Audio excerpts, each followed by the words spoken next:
we're live. Okay, so during last session, things went to shit, suffice to say,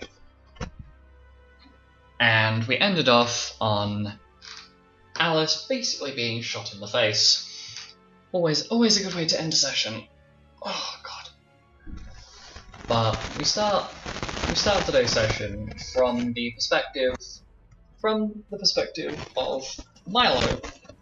You have just watched three of your allies get gunned down by this mysterious man covered in bandages that are bloodied, and he has just basically pulled out a sniper rifle from underneath his cloaks and has in succession shot Kay, Gelda, and Alice in the span of about 6 seconds.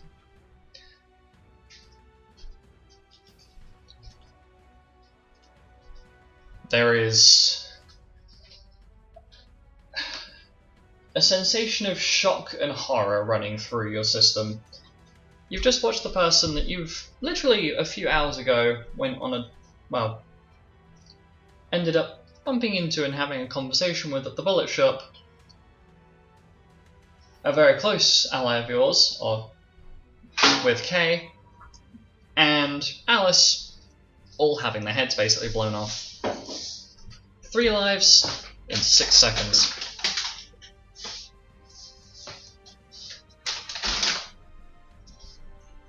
Standing next to you, in a similar degree of shock, is Penton, who is kind of just staring off into the distance at what the hell just happened. What are you doing? I'm gonna start pushing Penton back into the guild. And Marlowe is being very harsh about it. It's not gentle, but he doesn't utter a word either. But there's a very clear panic look on his face as he starts shoving Penton back in, because we were by the doors, weren't we? We were by the gate of the guild. Yes, you are. You were directly by the front entrance of the guild.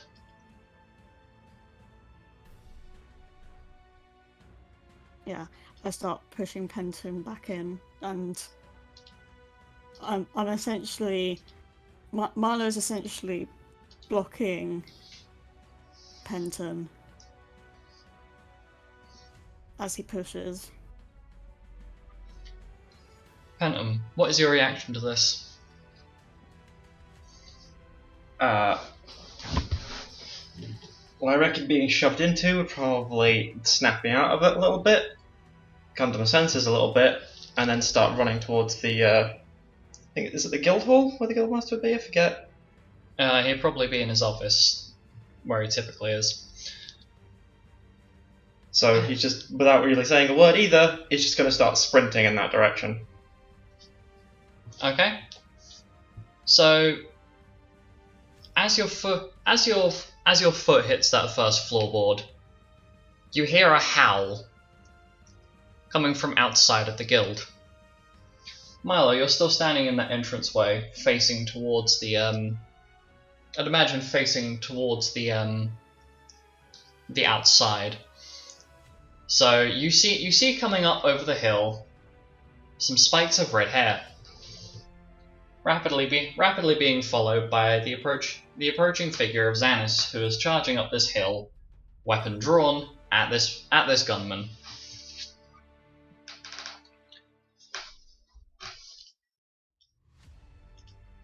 And a spike of panic runs through your system as you realize that this gunman has already reloaded his rifle and is beginning to turn towards the bottom of the hill, where Xanis is approaching from.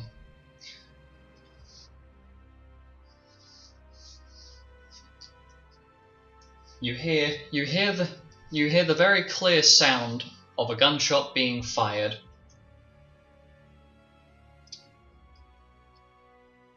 Followed by the clash of metal on metal.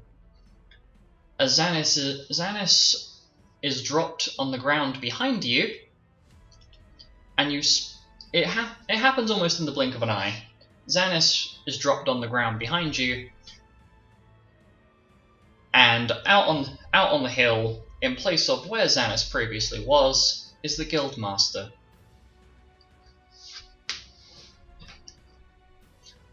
Obviously, the first few gunshots must have been enough to alert the Guildmaster to what happened. You recognise that some sort of teleportation ability or spell has been used, and the first shot fired from the gun from the sniper rifle that Ares is carrying is cleaved in two. The bullet basically shattering on impact. However, the second shot, the Guildmaster is not so lucky, and it pierces him through the stomach. Standing in this guildway now is the flickering form of Fenrir, who is barely managing to keep his physical form, as his summoner is currently in the throes of life and death. Well, I say throes of life and death, whose soul is currently being pulled back and forth between the different planes. Xanis, who is sprawled on the ground in shock on the floor, and Penton, who's, I'm imagining, gotten a few steps away, and then almost stacked it over himself upon seeing the red-headed fluff of Xanis basically drop onto the floor about 10 feet away from him.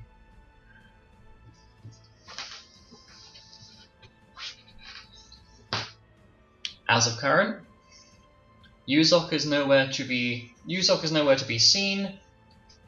However, during this time, Milo, you're watching on as the Guildmaster is now attempting to fight. Is trying his best to fight off Ares. There is no sign of Mira or Alec, but from what you're aware, they were inside the guild last.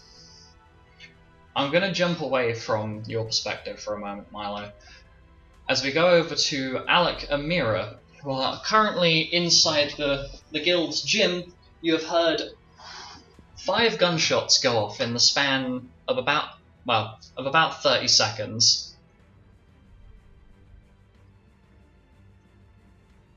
Well, that doesn't sound good. What's going on out there? Let's check it out, I guess. Susan, can you put us down, please? Susan basically drops the bench down and immediately sprints from the room, running towards the her guild room to go and grab her weapons. It seems like the current measure that is going on, or the current measures that are being taken, this is not some sort of normal, somebody's practicing on the firing range gunshots. As you're all basically moving out of this room, you see Susan basically punch an alarm bell that sets the whole guild off, as alarm bells are ringing throughout the entire building.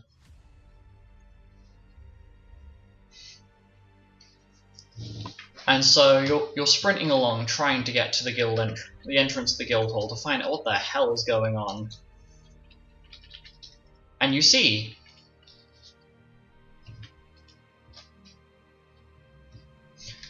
Penton and you see Milo in the entranceway, with Xanis basically sprawled on the floor.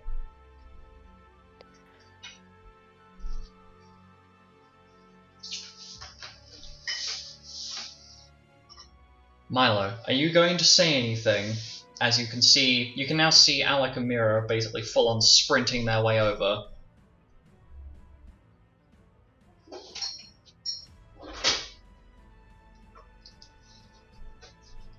Milo just looks towards Xanis. Defend? He questions. Because obviously despite being in the guild for like, was it like a month or two, we've not really gotten to know a lot. Because the alarms are going off at this point, I assume. Yes.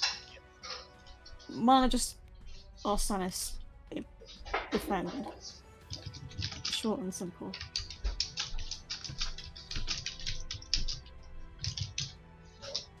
Xanis looks up at Milo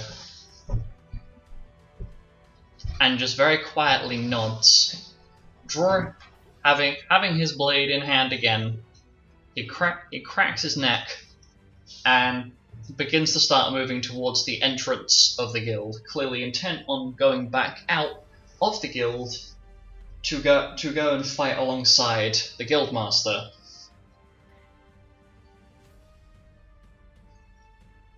Milo's following with Paul's deliverance in hand. Penton, are you going to say anything to Alec and Mira, who have just arrived on scene? As Milo has basically drawn out his gun and is following Xanis, who are now both outside of the guild. Xanis charging headfirst towards Ares, this gunman. I wasn't here for a few seconds, so what's actually been said already? Nothing. Like nothing. Literally Nothing nothing. has been said to Alec or Mira. They've arrived with Susan hot on the heels. She sprinted past you towards the guild rooms. Alarm bells are currently ringing throughout the whole building. Nobody has informed Alec or Mira of what's currently going on. They are clueless, and they have not seen outside of the entrance of the guild hall yet. However, they are approaching hot and heavy. They're dead. They're all dead. What do you mean? Who? Who is dead? Kay, Gelda, and Alice. They're all fucking dead. It happened so quickly.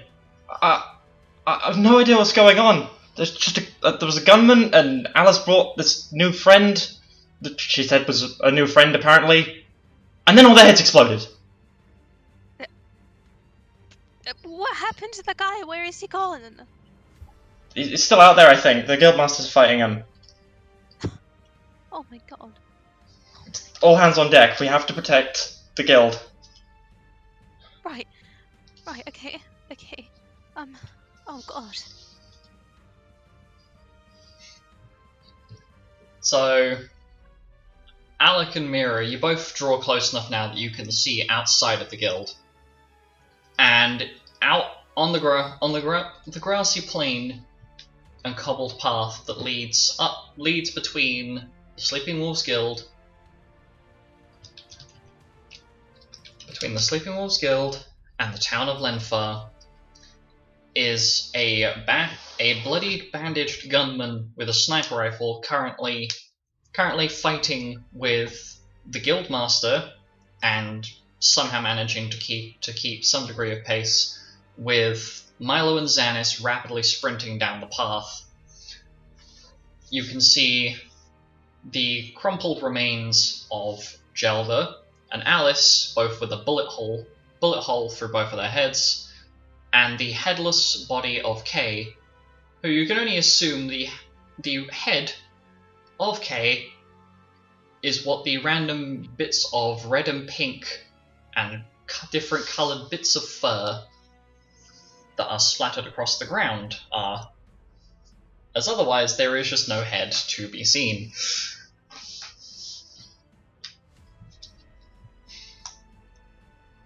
What are you doing?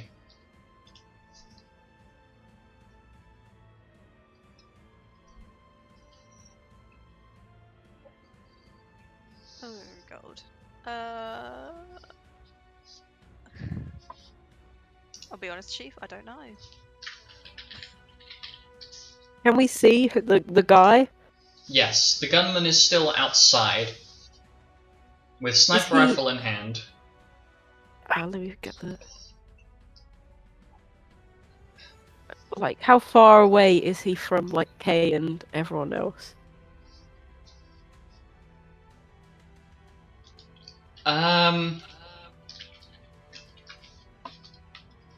I would say a relatively decent distance, but I'd say at best, there's maybe like a 300-foot distance between the guild entrance hall and where they're currently fighting.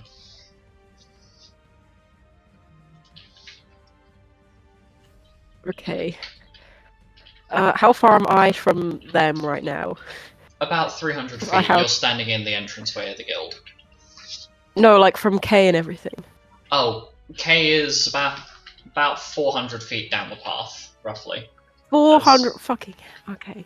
They've moved further up the path, essentially.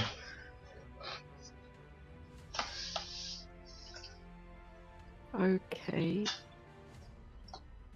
Oh, that's fine, actually. Can I... Would that be bad if I telekinesis them closer? You could certainly try that. However, do keep in mind that with... This is going to sound terrible. With Gelda and Alice's remains, you could definitely move them within range, and you'd be capable of reviving them. However, if you wanted to target K, you would have to decide between the headless remains or the many different pieces of K's brain and head that are splattered across the path. As dark Okay, as that cool. sounds. We'll go for Alice then. We'll go for Alice then. I'll telekinesis Alice closer, and then hopefully a medic will be or like a healer will be close enough at some point to.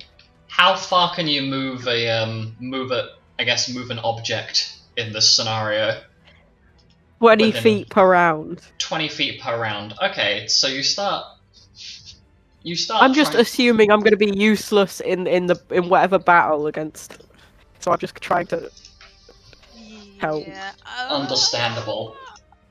So Alec, you start using your time magic to telekinetically draw Alice's remains closer to the entrance of the guild hall, being aware that if this gunman was capable of taking Alice, K, and Gelda out in 3 shots, without there being any... Like, you can tell from this distance that there is no sign of a struggle, meaning he cleaned all 3 of them out in 1 hit.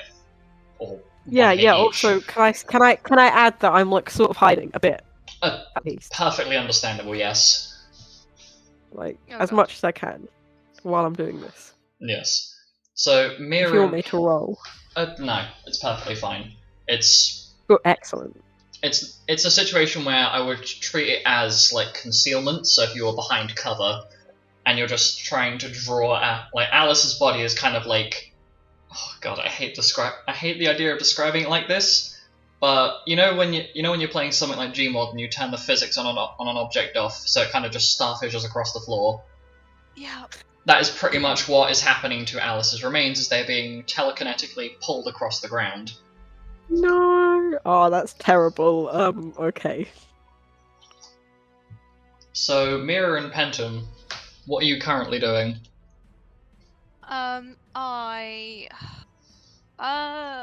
use rescue? I'm probably too far away to get either of their bodies, aren't I? How far is the range on rescue? 75. You are not close enough, no. Oh god, okay. Can I hold my action until whoever Alec picked up arrives? Certainly.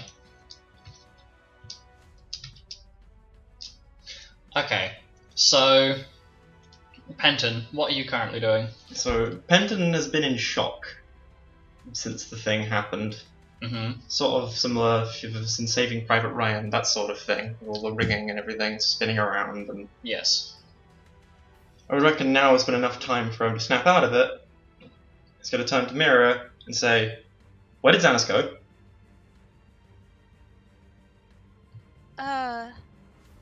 Can I see him from here? Yes, you definitely can. I'll point over to where Xanis is. Can I get Penton will turn to see Xanis? What is Xanis doing? Xanis, at this point,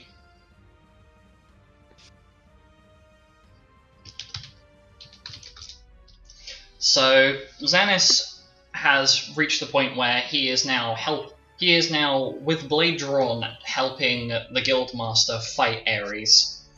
I'm assuming Milo's currently just standing there with weapon in hand. Milo's shooting from a distance. Okay. With casted against his sniper rifle. Understandable. Okay. So yeah, Xanis is currently swinging his weapon at Ares, and Milo is taking shots, but unfortunately, neither of your two fellow party members seem to be contributing much, as Ares is weaving between the blows.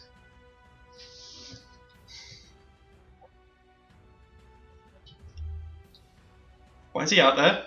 We need to get him back. He's gonna get killed. You might get killed if you go in after him.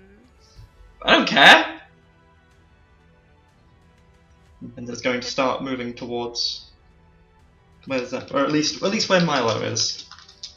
Still being aware that he is not someone who should be dying. Can I rescue him? Who? Penton. As in to prevent bring him back. Yes. So Penton, you start full force pelting it out of the guild, and then you are basically dragged back to where you are by Mira with the rescue spell. Get off me! I need to save him! Look, he's already out there. If you go out there as well, you'll die. Okay? And remember, you're the last. If you die, then this is all over anyway. I don't care about any stupid fucking prophecy! I want to save my brother! Yeah, and if you die, he'll die anyway. So it'll be a lose-lose situation. Use your head. So as you state this, Mira, you both you and Penton are and Alec, who is currently dragging Alice. Sorry.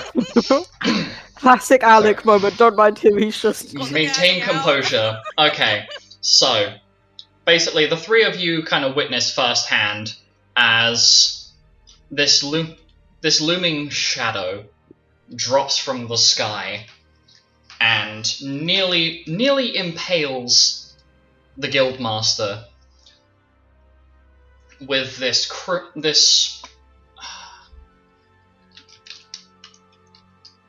with what appears to be some sort of polearm. And a new combatant has entered the fray. oh no. But this is not someone you recognize. This is this being is some sort of metallic, almost hollow fox. But it's not. It doesn't look right. As though it was some sort of perverse life. Some machine that should not exist, but it's living. It joins the encounter, taking swings and strikes at the Guildmaster.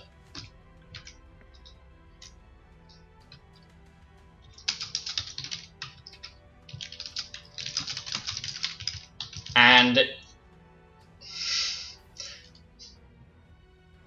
this is now an encounter that is very, very quickly going downhill. As the Guildmaster has already been injured with a bullet through the stomach, and unfortunately Xanis and Milo are helping, but they don't seem to be as much help as they'd want to be. And after a few moments, they manage to push this duo further down the hill, until you watch in horror as the top end of the polearm that this new entity is carrying gets put through the middle of Xanis, piercing him straight through the stomach.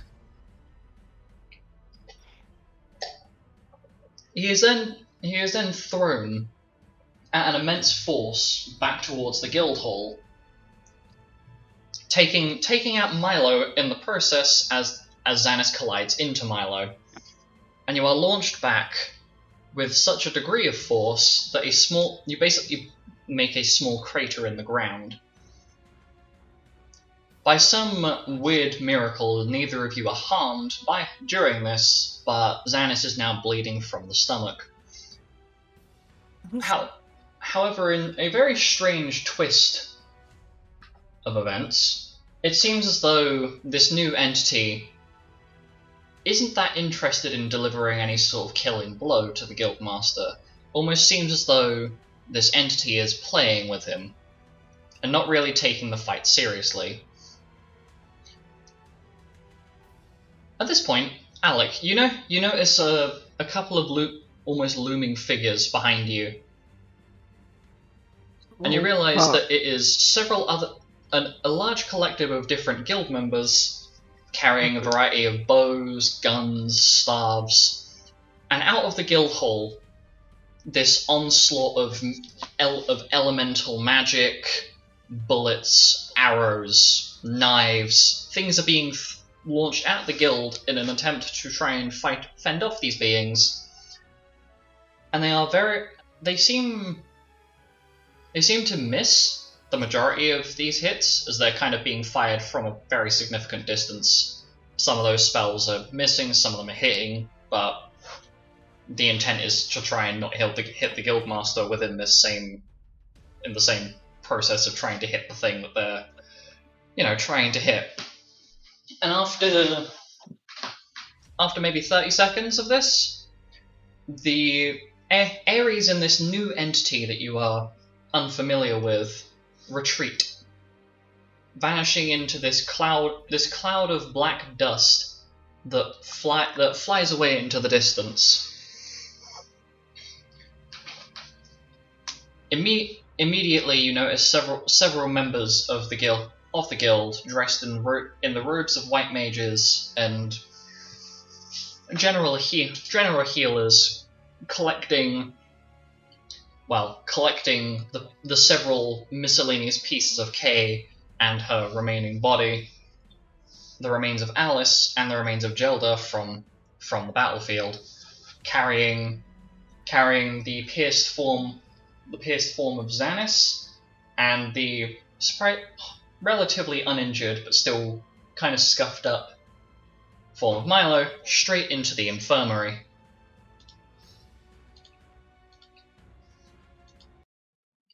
I now need the entire party to go on mute, please.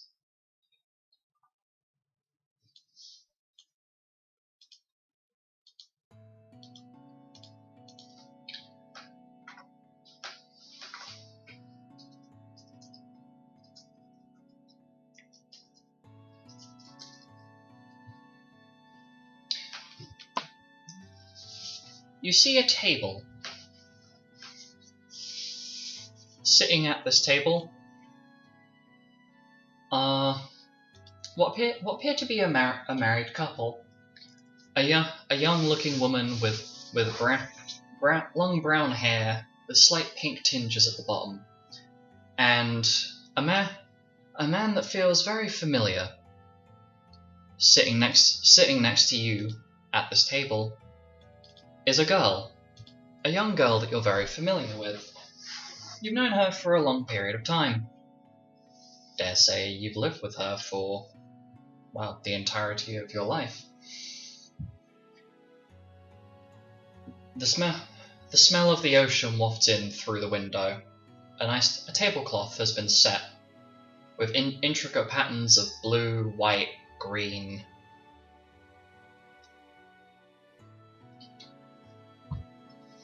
And the woman with the long brown hair with the pink tinge at the bottom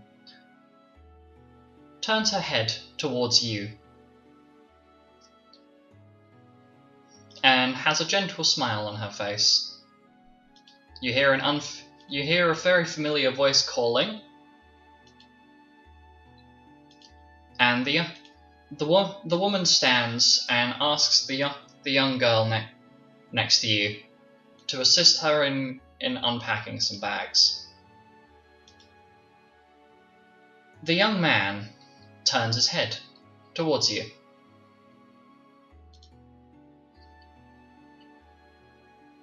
Although he seems young, but you know that he is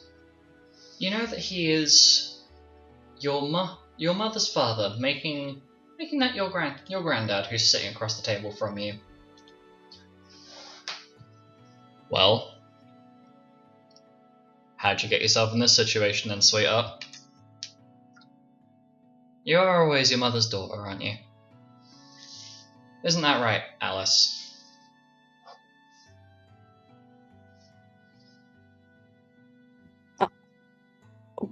Where am I? Yes. What? Is this the afterlife? What afterlife? You're at home. I do What? wish you'd stop dozing off during the day. But I'm dead. What? I'm not alive. Sweetheart, you're perfectly alive. Goodness, just because you're a Dark Knight doesn't mean you get to kick up a fuss about being dead. No, I was shot in the head. You're not real. Whatever. You're clearly having a daydream. Anyway, I'm going to go and help your mother unpack the bags. After all, your I guess it'd be your aunt has come to visit. Can I try and find a reflective surface or something to look at myself to see if I've been shot in the head? As you take that moment of realization of, hang on a minute, this isn't, I'm not alive, you're not alive, this isn't real. The light from the room disappears. It almost seems as though it's turned to nighttime. The sound of your sibling, your mother, and your grandfather have gone. And sitting across the table from you is a very elegantly dressed and very beautiful looking woman, wearing garments and several different garments and a dress that you could imagine someone wearing to a birthday or a celebration of someone's birth, but also something that you could see being worn at a funeral. Her outfit is very confused, almost as though it's meant for several different celebrations of life, but also a celebration of death. And she sits across the table looking at you, Alice, unflinching. My, quite the experience you've had.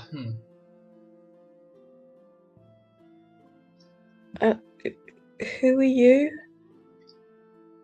I, dear, go by many names, but for the sake of not confusing your simple mind, I am the goddess Etro.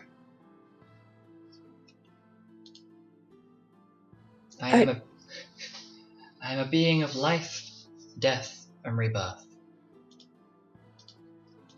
Okay, so I am very much dead. Okay, this is the afterlife. The afterlife's pretty cool. You are in no sort of afterlife, dear. This is purely a transition point. I am here to assess you. I am here to assess all of your life pick choices up till this point, until either you are revived by one of your allies or someone that is connected to you, or until the time has come for you to pass on. So you may choose. I will give you a simple choice. You may choose to follow that light, and this woman waves her hand to the open doorway that would normally lead out into the main hallway of your home. Or you may choose to stay and have a conversation with me. You should be aware, though, that going into light, well, your humanity and the rest of your race are pretty agreed on the idea that going into the light means death, so the choice is yours. Oh, I guess we'll have a conversation then. But can you just make sure that Kay survives? That is not my concern. I am the one that assesses life, death, and rebirth. I may be a fallible being, but I am unflinching when it comes to deciding whether or not someone passes on or not. It is ultimately their choice. Now, Well, if they had to choose between me and Kay, I hope that they would choose Kay. that is once again not something that I can decide for you or decide for them. It'll be a matter of life and death, if you will. Now, tell me, who are you? Well, I'm Alice, and I'm the daughter of Diana. You know Diana? Maybe? I am familiar with with that goddess who is beneath me. Yes. Yes, that goddess that is beneath you. Yeah, that one. And yeah, I'm her daughter, and then I went to join the guild, Lupus's guild, so I could be the best swordswoman that ever existed. But because I'm here right now, I guess that didn't go to plan. Clearly not. It would seem as though the death that you have met is quite befitting of someone who threw away all of their companionship upon assuming that one person didn't like them very much. Quite the waste, especially since a lot of them had never openly expressed discontent, just didn't express didn't express that they had the time for you. So you threw them away because they were not spending their time on you. Is that correct? Yes, I mean when you put it that way, yeah, yeah. But yeah, I mean it was a more complicated situation than that. But yeah, I mean if you want to boil it down to that, that's basically how what happened. Are you certain that it was that complicated, though? You see, being a goddess of my elevation, if you will, I am directly beneath the creation twins. Quite a powerful entity. I am aware of what happened to you. I am aware of the situation leading up to that, as that is how I'm able to decide between whether you are allowed to continue living or whether I take your soul and harvest it, if you want to put it that way. No, purify is a better way of wording it. But from what I can see, it seems as though the moment that they stopped expressing the want or interest to stay around you, you threw them all away to make friends and rely on a person that you had no idea who they were, including those of blood relation to you. I just wanted to be nice, and help out with someone who needed it. But yeah, I mean you do phrase it correctly. Yes, I am aware of the correctness of which I am phrasing this. It is unfair of a being such as myself who decides the value of a soul before it has passed along that I take all factors into account. Now, regarding your attachment to... How would one of your caliber word it? Your attachment to your allies. What What caused you to devalue their companionship so quickly? Had they expressed disinterest or hatred towards you for choices you had made? Had they actively told you to your face that they don't like you and wished for your death? Well, I mean, they've told me that they don't like me. Well, at least one of them did, but like everyone else, they just didn't want to like spend time with me, you know. But it was just, you know, it was just a lot of things. I just, you know, had broken up with my boyfriend. That was, I guess, it was just a lot. The goddess looks you directly in the eyes with a piercing gaze. Sweetheart, let me be blunt with you. I don't need any self-pity or any sort of justification or excuse as to why you did what you did. I need direct answers. You separated with your partner because you didn't see a future with them, and that you were separated for less than a month. And it took, what, 2-3 weeks for you to lose interest in them? Hardly a thing to get upset over. Surely in such a small period of time, had things not been working out as you have said, you wouldn't be so upset by this. Is that not how you humans, or I guess living mortal beings, handle your relationships as such? Do you not think that because a few people didn't have time for you, that you were to devalue them in such a way that you would trust a complete stranger over someone like, I don't know, your second cousin Astramira, who only wanted a small period away from you?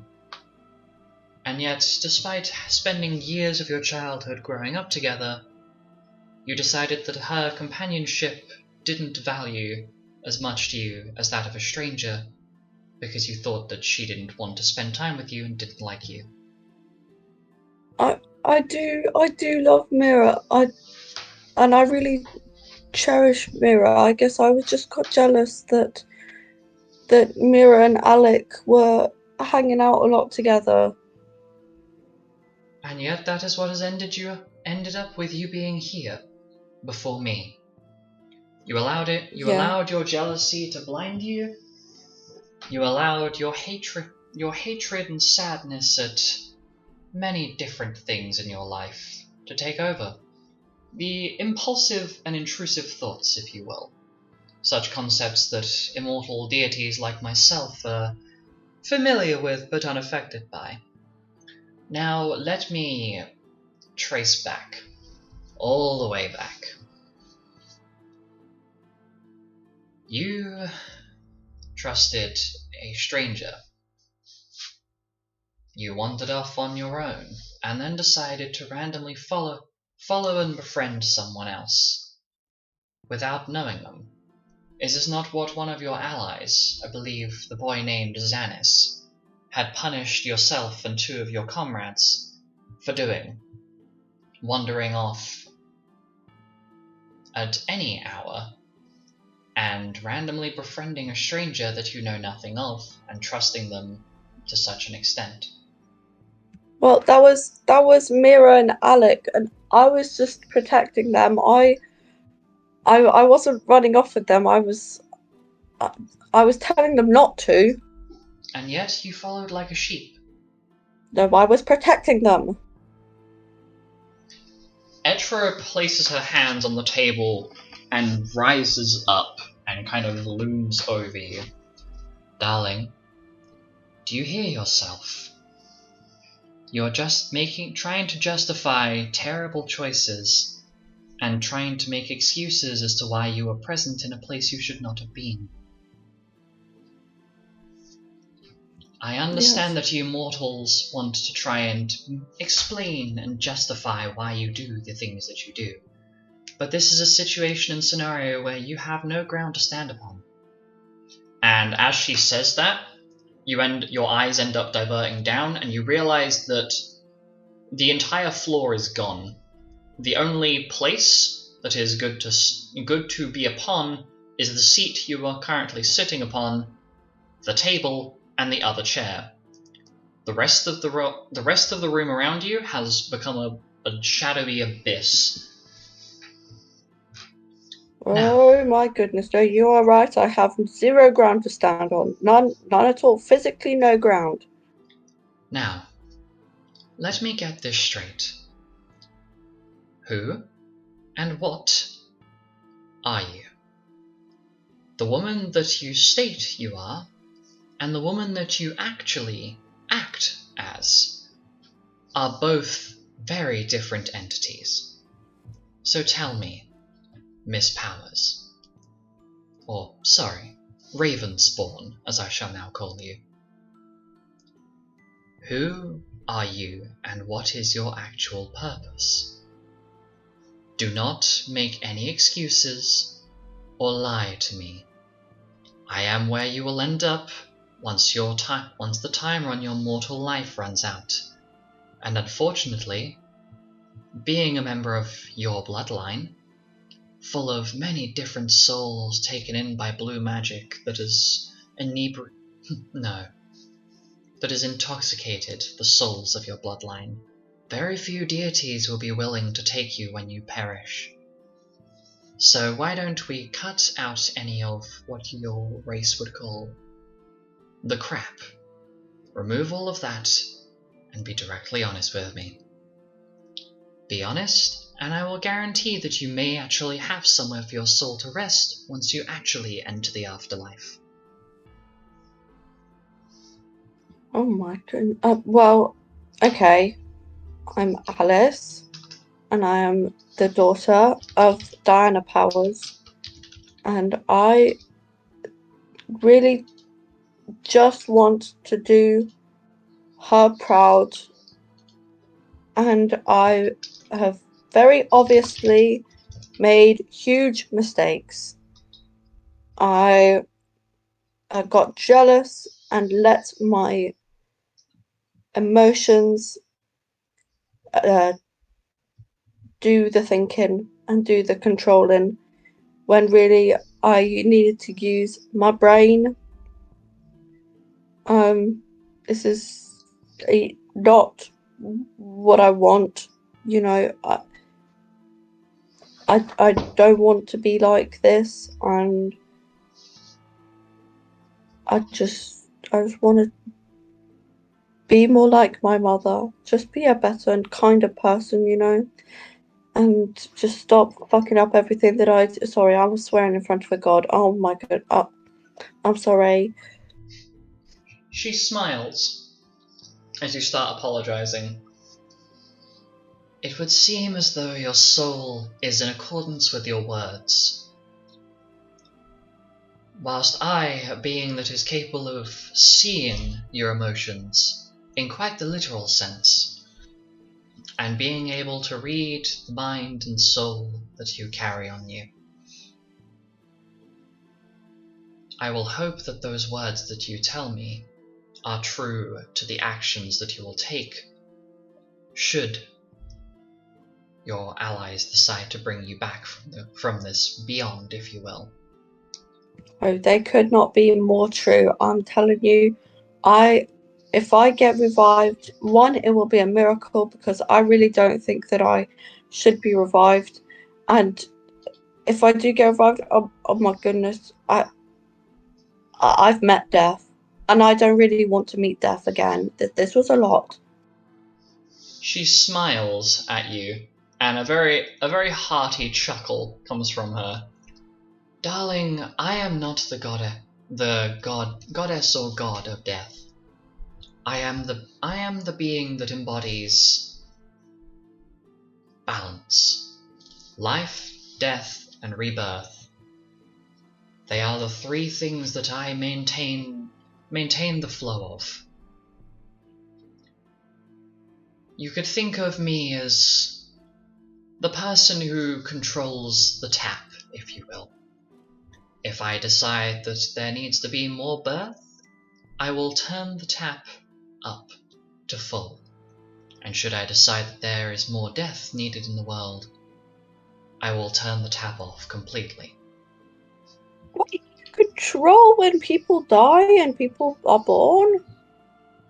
She just gives you a very blank smile, saying nothing, and leaving you to at least attempt to fill in the gaps yourself. If I were to tell you, the being that you would know as death is a very, very different god. It would seem as though... Yeah, I bet they're not as nice as you. I wouldn't call me nice, considering that should I want to, I would have to so much as touch you, and you would fall from here straight into the plane of hell. Yeah, no, I'm holding on to this chair for dear life. It would seem that our conversation time is up, and you notice that you're starting to float upwards towards a what looks like a lens, or like a TV image, if you will, of like slightly blurred staticky mess of what appears to be a wooden ceiling. And you slowly rise. I'm gonna cut away from this scene and reverse back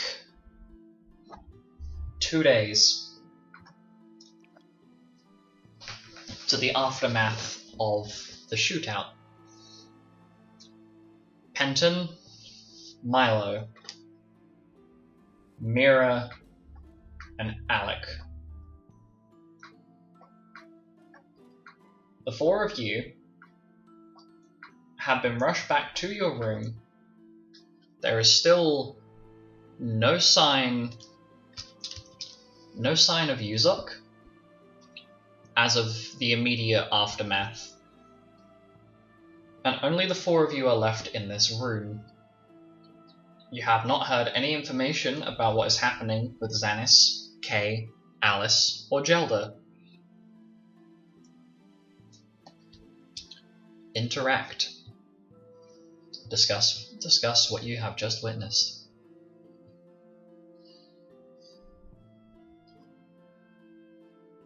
I can't believe they're gone. It all happened so fast. We'll be able to bring them back. A worst case scenario, I'll have to literally reincarnate them. But I mean, assuming they want to come back, they might not. Can you guarantee me that? That they'll want to come back. But they will live. If I can make sure they live, I will. It'll have to do. What even happened? Who was she with? How should I know? I got here like minutes after it happened. We should be asking you that. It's just some guy in robes. She went, "Oh look, I've got a new friend. Look, guys." Oh my. And then there was just red. So much red. I think maybe she just went on a walk. Some weird guy came up to her, and she just went, "Oh, we're friends now." Something like that. There is a knock on the door.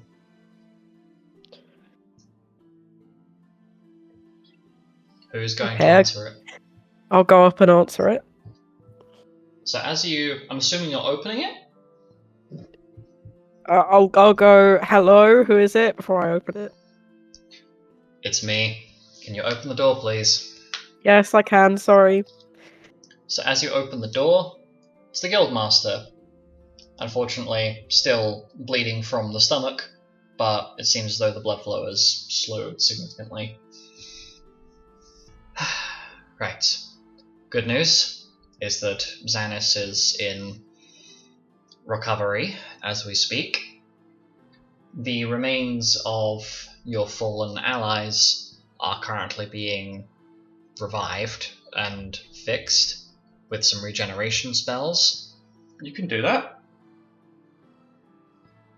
Lupus gives Penton a very blank look, as if he's asking a very stupid question, before returning to a very glazed over expression.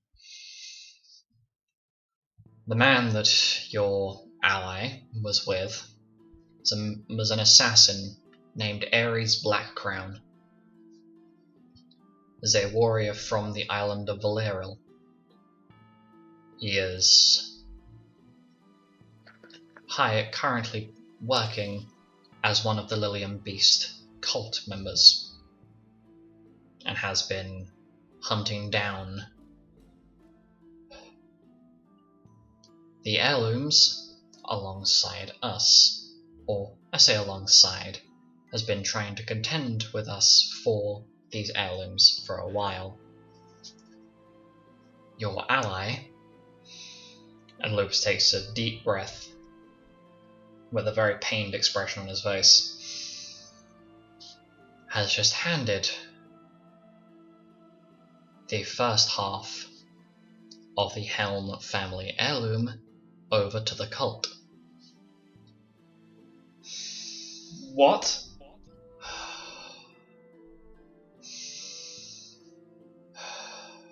So we had one step and it's already gone. Yes, your one step forward, or our one step forward, is gone. The entity that you saw join in, that impaled my son through the stomach, is known as the Pariah King. That is the person that we mentioned previously. Although, if any of you remember who we were talking about, well, there you go.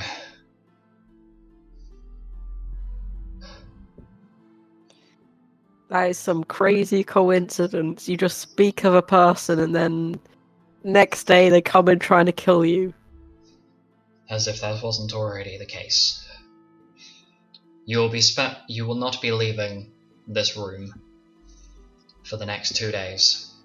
Food, water, and cleaning supplies will be brought in, but you are not to leave this guild room until your allies have returned. Do I make myself clear? Yeah. Yes, sir. Is anyone else injured? That is none of your concern, Mr. Oleno. And Lupus steps out of the door, closes it behind him, and as uncomfortable as it is, you do see a small trail of red droplets following where Lupus had stepped in and then has walked out of the room, forming almost like an oval shape on the floor leading up to the door. This is so fucked. This is so fucked. Why would she do this? Why would she just hand it over? I don't know. Because she's not smart. Maybe she was tricked? I mean, she's not generally that smart, but this is ridiculous. I could imagine something like, he goes up to her like, hey, nice book you got there, can I have it? And she's just like... Yeah, but Kay Yeah. always has that book with her. How would Alice have gotten it away from her? I don't know. You don't think that, I don't know, Alice lied to her? Well, we'll find out in a couple days, I guess. Milo, are you okay? You saw everything I saw. Milo's just lying face down. Well, face down. At this, you start talking to him and he just turns away.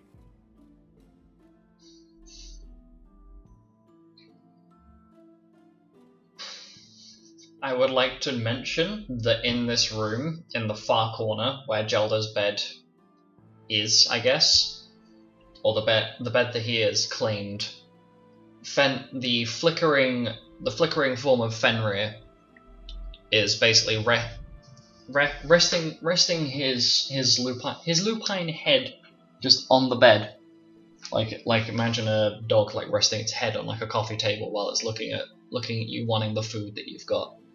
Similar sort of pained expression, and it's like his body is kind of glitching out. As his physical form, he is somehow managing to retain his form, but it's clearly putting a very, very heavy amount of strain on him.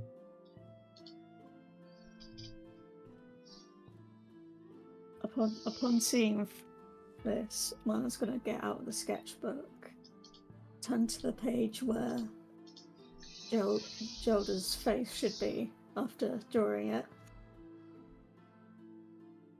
and just lays it on the bed next to Fenrir. Fenrir just looks at it, and something comes to mind, Milo. During Kay's explanation of how avatars function, and when she was explaining the differences in people's avatars and why they can have the same avatar at one time, you recall a bit of information that if their summoner is killed, or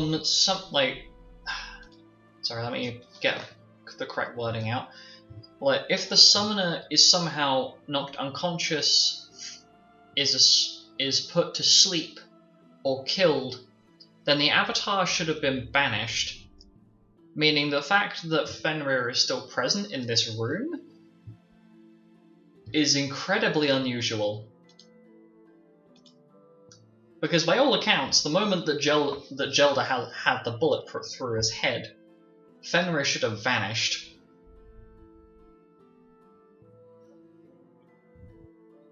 And that I'm not going to make anything important out of that, but it's something that I'm going to say that Milo kind of thinks of in his head.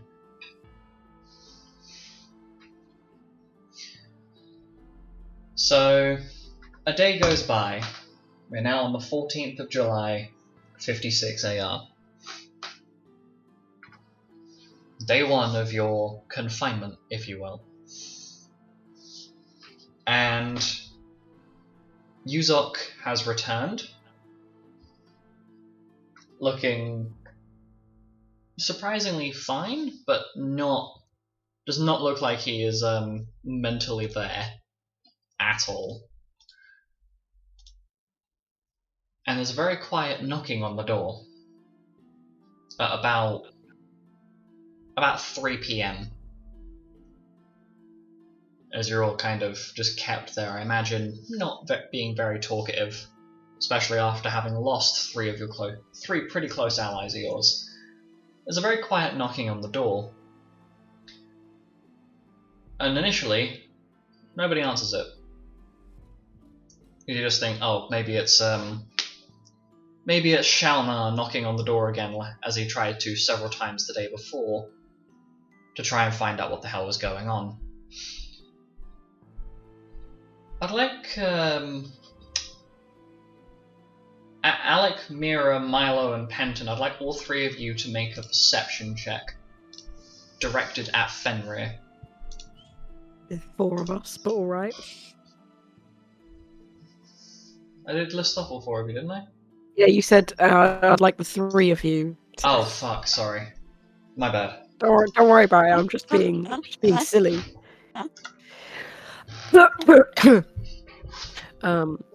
Ooh. I'm perceiving. Sorry, that shouldn't be funny to me. Okay. Has everybody made their rolls? Yeah. Yep. Very much. Okay. Alec, what did you roll? 24. That's a success. Ooh. Mira. Gonna have to take my 10 on this, babe. It's gonna be 25. That's a success. I can see what Milo rolled, but do you want to announce it for the audio? 25. 25. That's a success. And Penton. 11. That's a Oh. fail. I was going to say, wow, we're so perceptive. And then there's Penton. No, we are I not. mean, he's pretty spaced out right now. Understandable. Fair. So you notice that, because this is directed at Fenrir, you notice that Fenrir is not flickering anymore. He's not glitching. He's not flickering. He is in one solid form.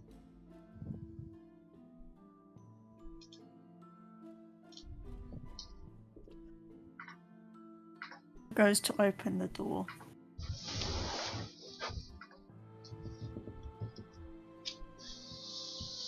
And Milo gets up, opens the door, and is immediately tackled to the floor by Gelda, Oh. who looks perfectly healthy. There is no sign of the bullet wound.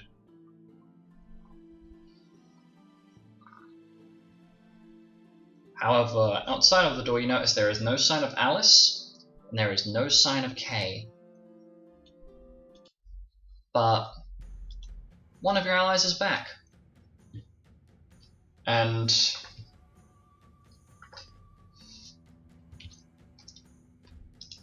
Gelda is just clinging to you with an overjoyed expression on his face.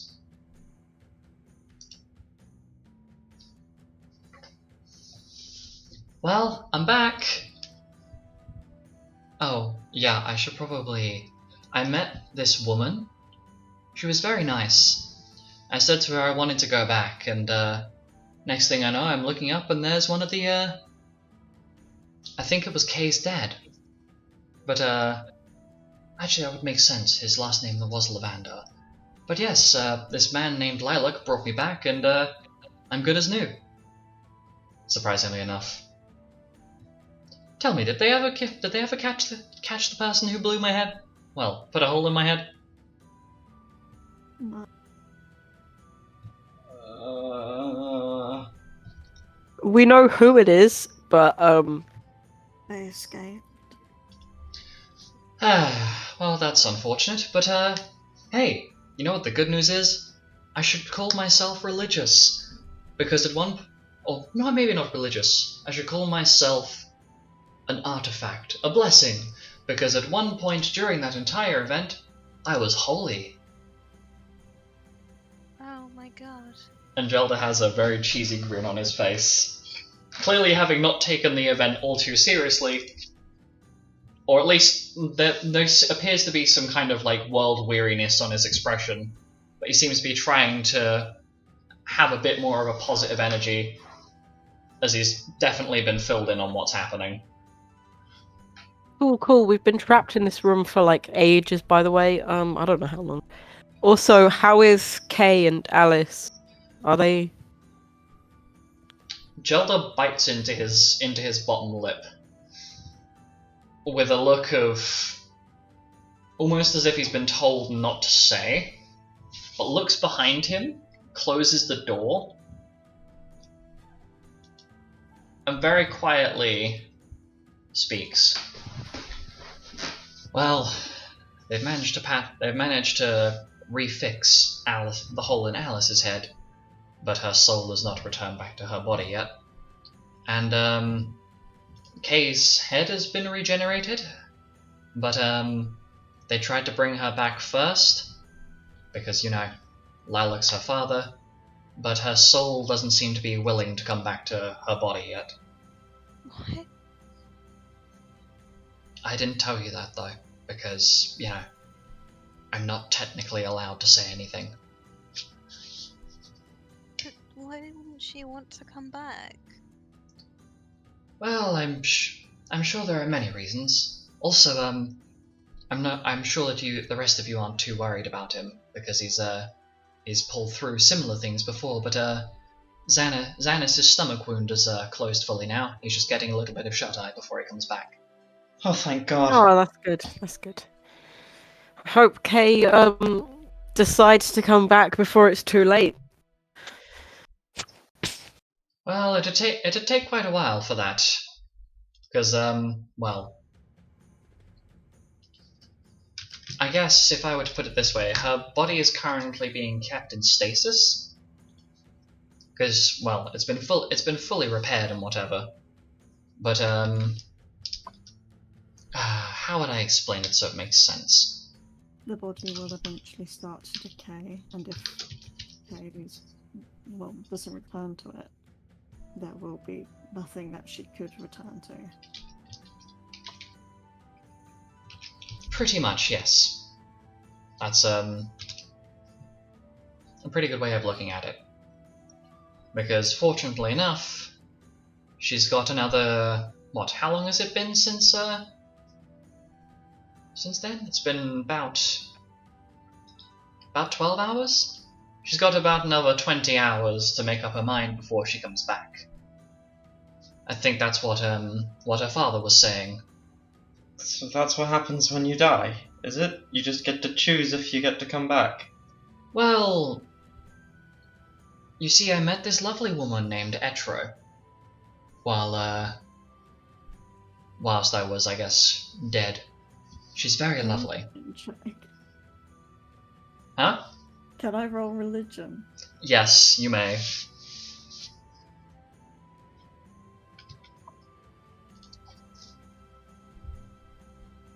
27.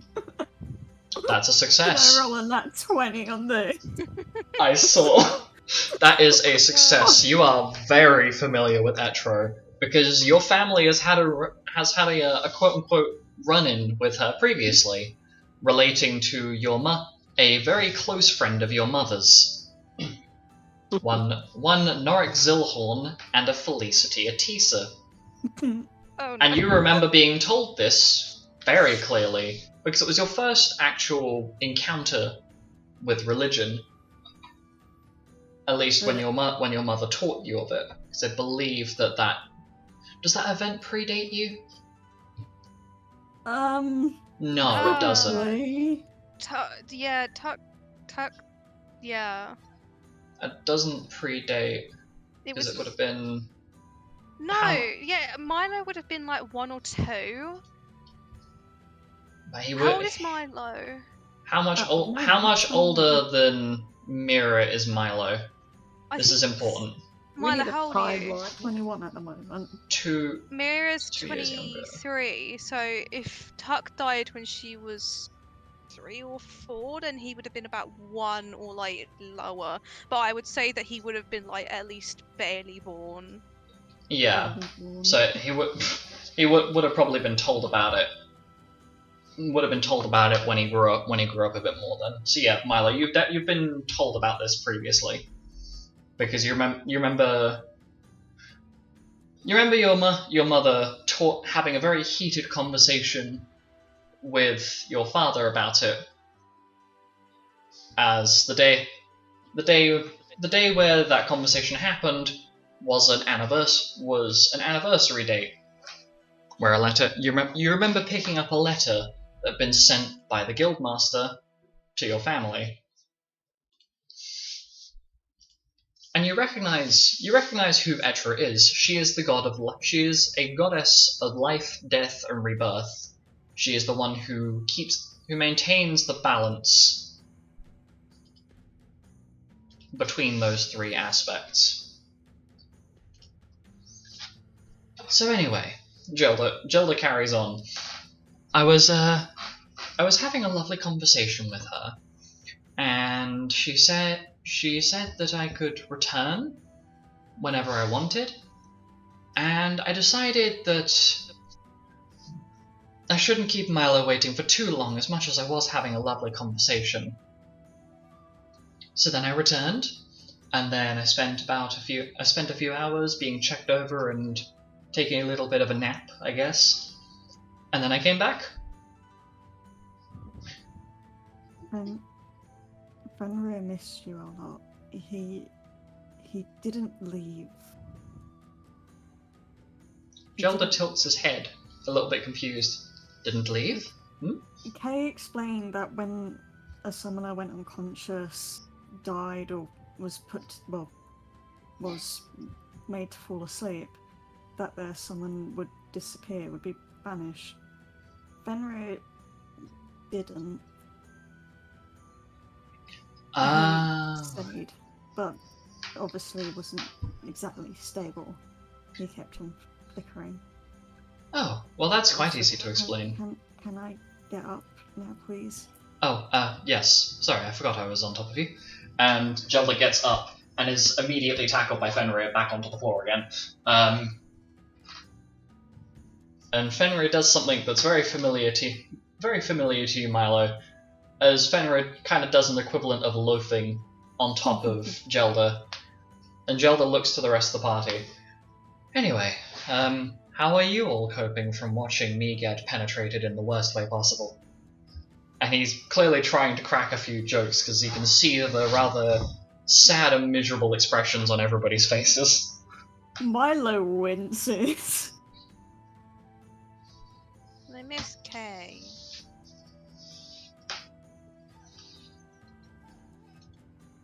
Well, I'm sure she'll be okay. Wait, that's not a pun? But Is she gonna be okay though? She doesn't want to come back. Well, I mean, considering that Alice is kind of the reason why she got a bullet through the head, I can't imagine that she will be. Do you know anything about what happened there? No. I have absolutely no clue. I guess we have to wait to find out. She better have a damn good fucking explanation for this. Yuzok very quietly speaks up. I know. You what? Yuzok talking with Mother Nature. Mother Nature tell Yuzok what happened. Is this the same person as this Etra woman? No. Mother Nature, nice lady.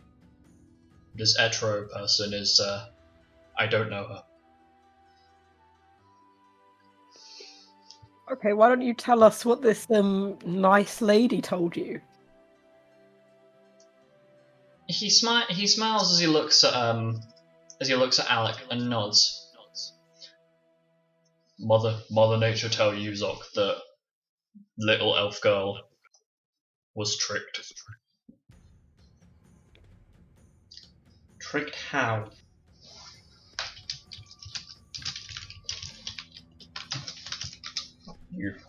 Mother Nature tell Yuzok that that little elf girl think that rest of people here not her friend anymore, and that Mystery Man would make her problems go away if she gave him book.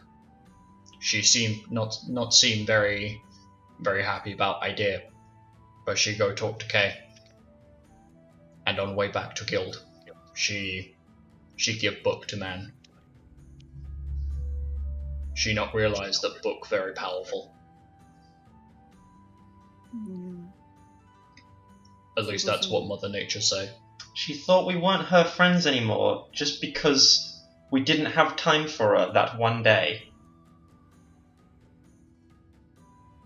Yuzok just shrugs, as though he's not really capable of explaining the thought process behind it.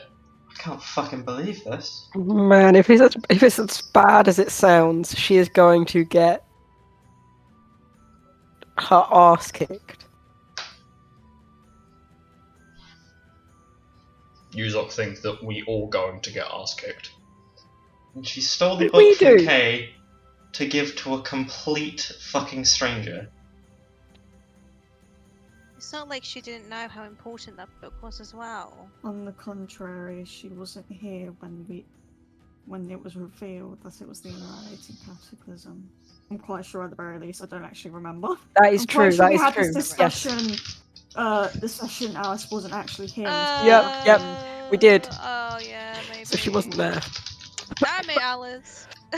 So out of character and out of DM mode, the entire explanation in full detail as to what annihilating cataclysm, the first half of the Helm heirloom, was. Alice, canonically speaking, would have still been in Carmass because she kind of got left behind. So Alice was only given the information secondhand from the party, explaining that this book was kind of important, and it would be bad if the book were to disappear. But nobody had actually explained to her in full that this thing was basically a stupidly powerful weapon that could turn the tide of the whole battle against the Lilium Beast cult. So only some of the information was actually given to her in the first place. Okay, back into DM mode. But she still knew that the book was important to us, and important to Kay, and she stole it. Yeah. Yuzok never say steal. What do you mean? Yuzok never say steal. Mother Nature never say that book was stolen. Book was given. So Rabbit Man need to calm down. Yuzok not like accusation. Yuzok feel as betrayed as Rabbit Man and rest of friends. But yeah, Yuzok we should at accusation. least. We should at least wait for Alice to wake up to explain herself before we start deciding she's guilty of something. do you have a point? Yuzok smiles and nods in agreement with Alec, and is kind of giving Penton the evils. Not in a threatening way, in a see I was right kind of way. So there's no aggression behind it, but more of a you need to calm down kind of way. Alright. I'm sorry. It's just... this is a lot. I came so close to losing him before. I genuinely thought I'd lost him this time. Really? You thought that I would die to a bullet? Or sorry, a polearm through the stomach? Yeah. And standing in the doorway is Xanis, with a couple of perfectly clean bandages around his stomach, but he looks, aside from looking tired, he seems okay. Seriously. You do need to calm down, though.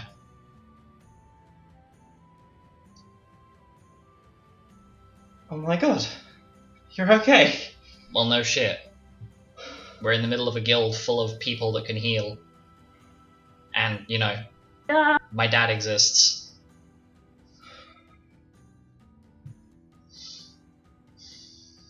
You had me worried there. Sorry, I guess? Didn't realize that someone was going to drop down from the middle of nowhere and stab me.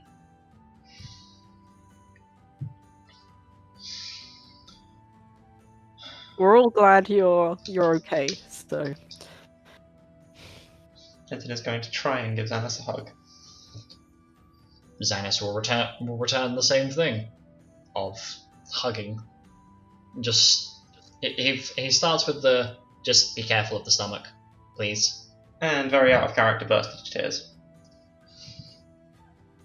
Xanis looks at you very confused, and is unsure of what to make of the fact that the normally quite suave and relaxed Rabbit Man is now bawling like, well, I would imagine bawling like a small child.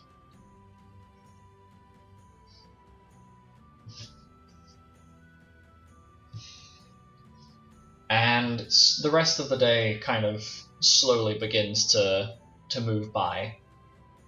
As we move on to the 15th of July, 56 AR. Alice, after your long-ass conversation with Etro, you sit up.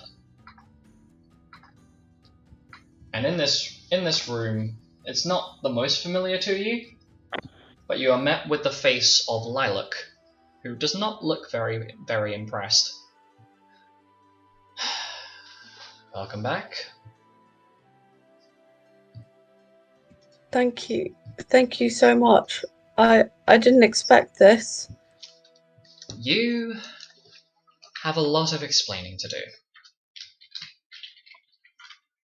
Yeah, I do.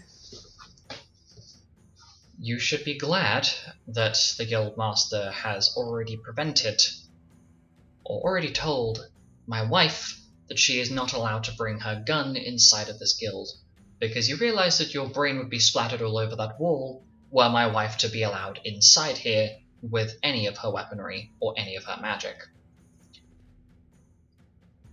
And truly, I deserve that. Honestly. Yes, you do. You really do. But you know what? I'm not the one that you need to be worried about. You need to go and explain to the rest of your group, your guild group, as to why you did what you did, and you need to prepare yourself for hell on earth, because the Guildmaster is fuming. But unfortunately, because the Global Guild Organization has settled on the idea that none of the Guildmasters are allowed to directly target or separate out particular guild members from their groups when they have committed pretty shitty acts, like what you did of handing over an extremely powerful weapon to a cult that has been actively trying to kill us all for several decades now. Wait, what? The book that you handed over was part of the Helm family heirloom, containing such powerful magics as Annihilate, Cataclysm, Armageddon.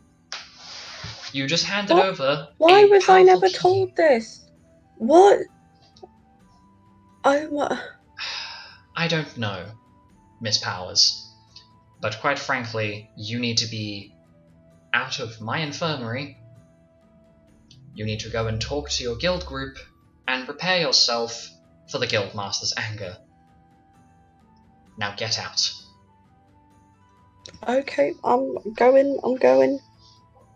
And Alice, you leave the room, and Lilac slams the door shut behind you. But you do notice the unconscious body of Kay being kept in some sort of magical field, and she has not gotten up yet. But her head is now back on her shoulders, rather than being in splattered pieces all over the place.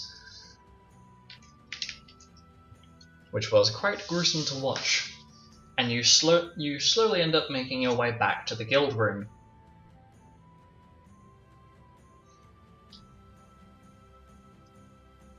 And as you go inside, the rest of the guild group is here.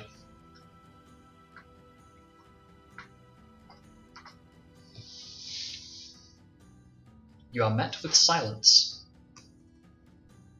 as you open the door.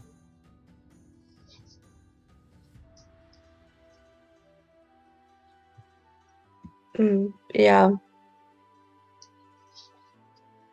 I'm sorry. You're sorry. Alice, what do you mean you're sorry? Do you realize what you've done? Xanis has a scowl on his face. I realise now. Yeah, but it's a bit late to be realising now. Yeah, it is. I hope you're aware. Kay has been... Well, she's been reconstructed, but her soul has not come back to her body yet. We're lucky enough that Gelda came back, because God knows what would happen there.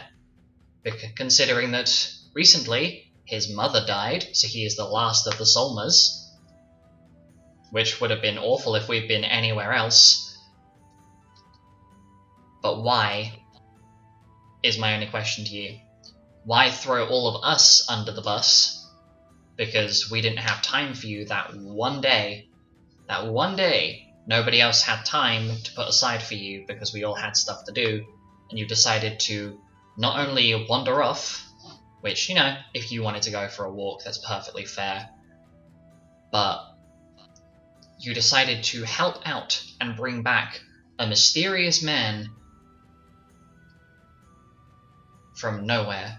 Did you not learn from you and Mira bringing the werewolves back what happened when you brought something potentially hostile back?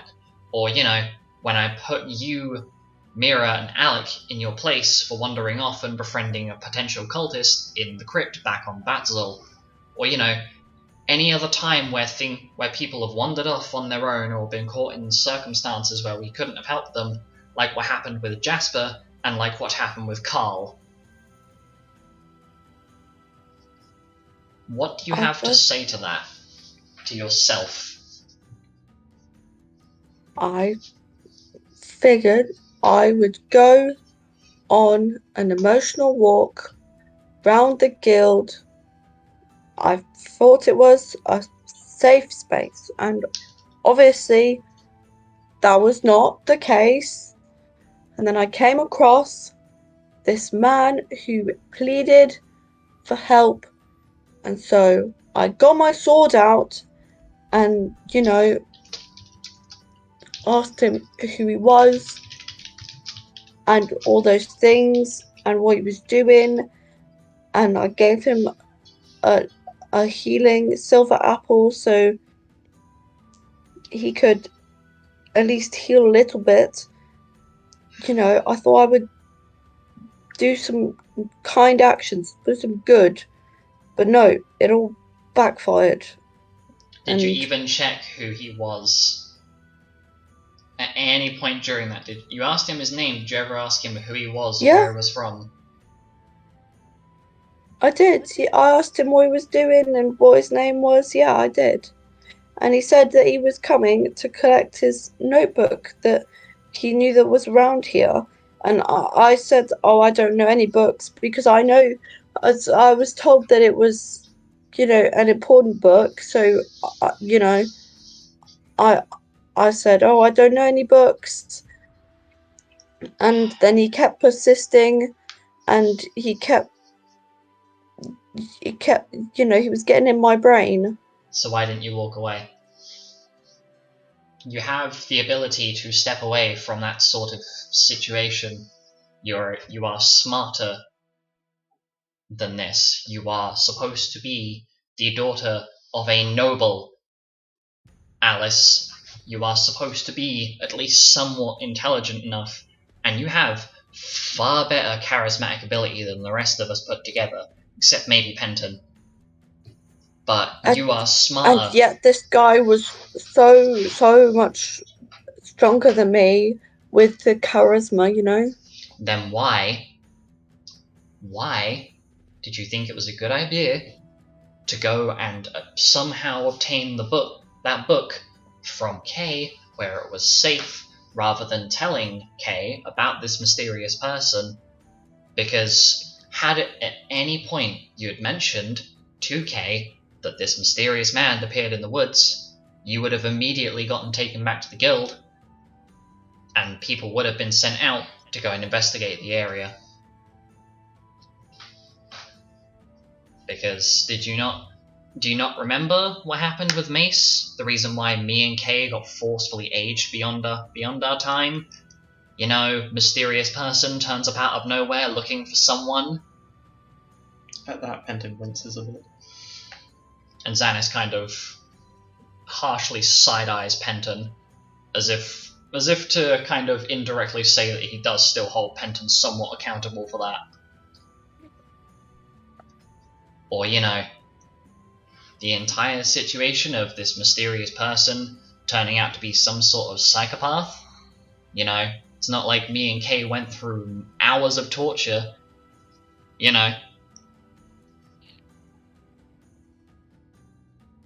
You really haven't learned, have you?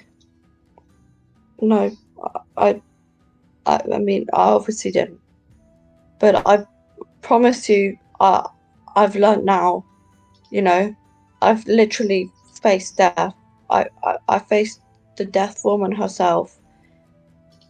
It was so easy for me to just walk into the light and just go forever. But that wasn't what I was born into this world to do, you know? And and what I've done so far, it's not what I want. I went down a wrong, selfish, jealous road, and that's not who I want to be, and it's not where I should go. And I really didn't deserve to be brought back to life, and I don't know why I was, because you should all hate me right now, and that's okay, because I hate me too. Xanis just very quietly sits there. And he's gonna roll insight on what you've just said, to see whether he believes you or not. Oh shit. Which casually drop my dice real quick. It's a nat 20.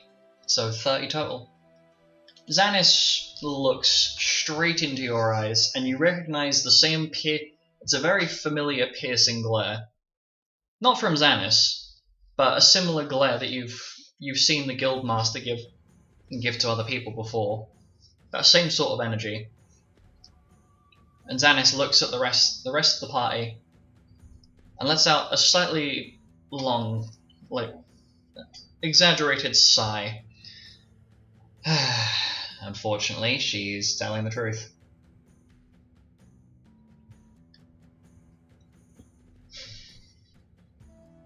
The rest of you can, I guess, throw in your thoughts if you feel like it. But seems like she's finally learned, at least for now, anyway, how stupid she's been. I will decide how I feel when Kay comes back. I've got nothing to say to you right now. I'm sorry, Alice, but even this is too much for me. I really don't expect any of you to ever like me again, and you know, I will accept my fate.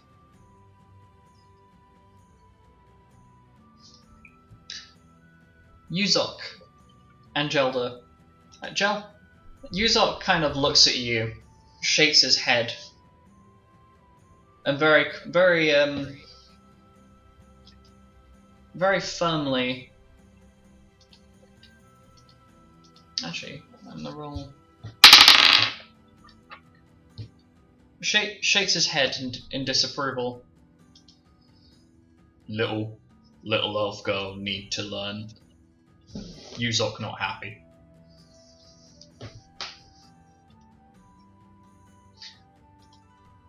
But of all people, Gelder comes up to you and hugs you, Alice.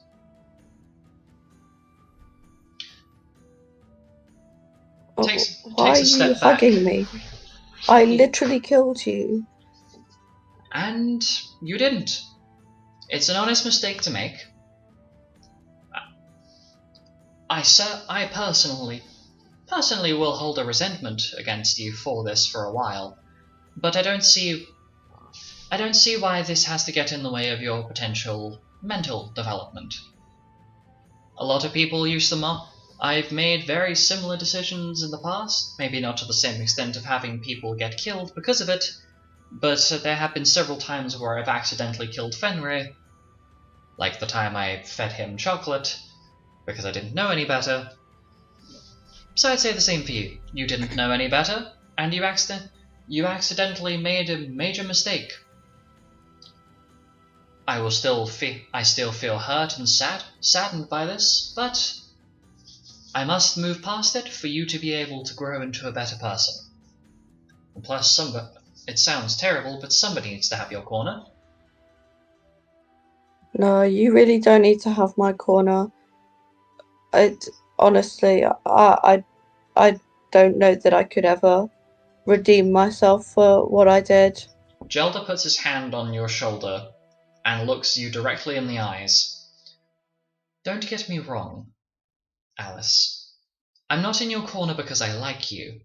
Quite the opposite. I hold a very strong feeling of hatred towards you for being the reason why I got a bullet through my head, and the pain that you put Milo through. But you need somebody in your corner, because I don't believe you are capable of redeeming yourself on your own. Let me make that clear. I am not fond of you in the slightest right now. But I must look past my own feelings to make sure that you develop mentally and emotionally speaking, because the last person that tried to do that for you, you separated with, and then tried to flaunt your separation over.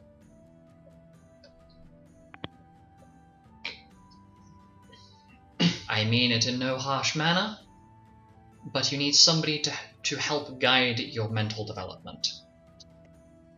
So I will do that, considering that everyone else here probably not the fondest of you right now. Especially since you've more than likely made enemies with Kay, the one person who we've all been somewhat reliant on for healing. And I doubt that she will want to speak to you in any manner, so it is up to me. You're definitely right about that. I really don't think that Kay wants to ever see my face ever again. Right now, we're worried about whether she's even going to come back at all. Exactly.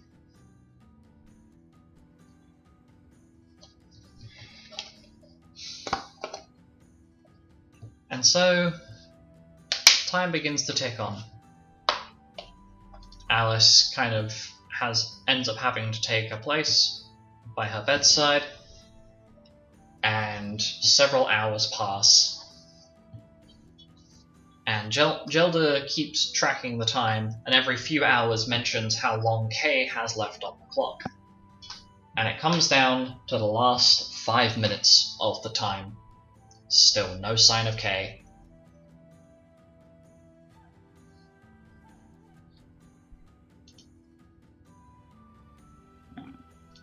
What if something went wrong? What if something happened? What if she just can't come back? Penton, Should we do something? There's nothing we can do. It's up to Kay whether she wants to come back. Lilac is competent. He would have done everything he possibly could. Yeah, Mira's also right there.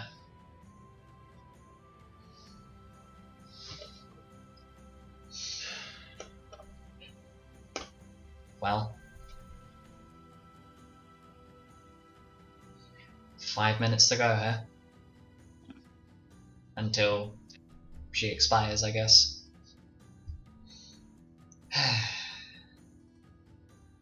I just don't understand why she wouldn't want to come back.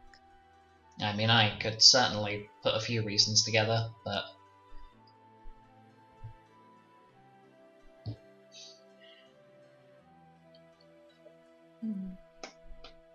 Maybe if you're searching for something.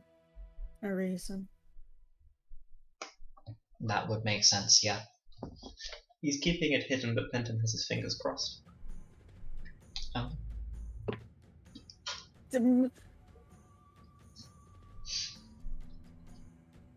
You hear footsteps from outside that are pacing back and forth.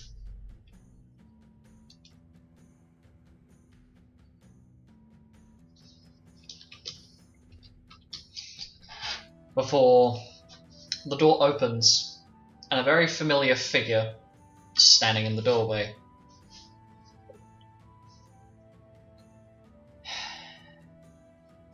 Well,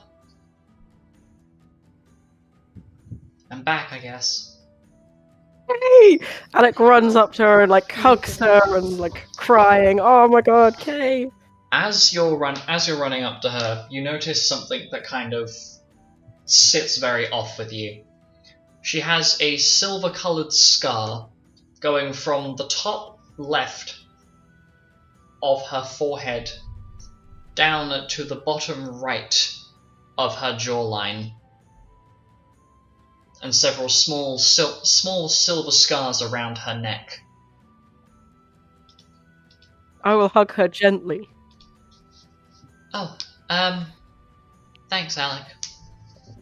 Unfortunately, that entire experience has both left me mentally and physically scarred for life.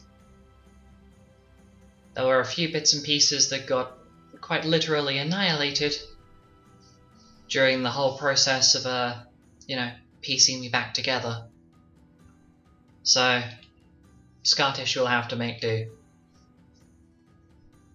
You're still very beautiful. Don't worry about that.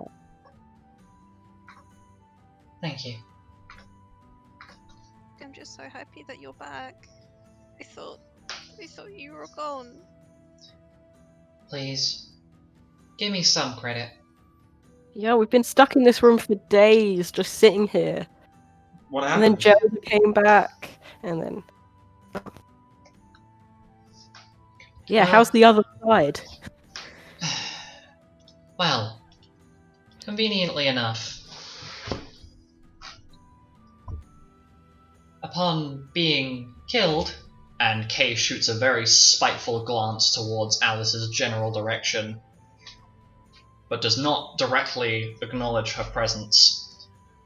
Having been killed, I found out that I have found one of the fun little abilities that my bloodline has of ethereal projection. Seems like my entire family is capable of projecting their souls out of their body. So yes, I had a timer on me because I was killed, but I got to meet my ancestors and finally worked out how the hell runic magic works. And I also got to go and see Carl, believe it or not. You have to teach me runes. You have to teach me. You must. I mean, I would like to not use my brain a bit too much. Right. Considering I literally No. just had it taken off my shoulders. Yeah, But I'll consider it. rest. I'll make you lasagna or something. I don't know. That's like the God, one thing I know how to lasagna. cook. I make a mean lasagna. I mean, I've got meat in my bag. Mira, didn't you have like some really suspect looking cheese or something in your bag? Yeah, I have everything with me. I'm borderline like a restaurant. Okay, well, I don't know if suspect-looking cheese is the first thing you want to eat. Look, Alec, look, we're gonna make a banging lasagne. That's all that matters. That's not... yeah, sure, yeah. We will. Are we allowed out now, or...? I mean, he did say when everyone else returns and Kay is here. I'll throw out a sending, just in case. Okay, I'm gonna cast sending, and to Lupus, and hey, Guildmaster, Kay's back. Can we leave our room now? Thanks. From Alec. With a kiss. What? With a kiss. Your response, Okay, your immediate response to your sending is no. You will return. What? You will return to my office tomorrow morning at dawn with a smiley face at the end. How the fuck did he send a smiley face to me mentally? I don't know how. Okay, guys, I don't know how he did it, but he just says smiled at me colon mentally. and then open left bracket. But also, we have to stay here and then go to his office at dawn. Do we have a window in our room? Yes, you have two windows. One my which is God. facing out towards the town, the other which is facing off towards the plains. Yeah, guess for the we're gonna past have to for the get past few takeout. days, by the way, I have been looking out the window very emo. Understandable. Just- Anyway, sorry.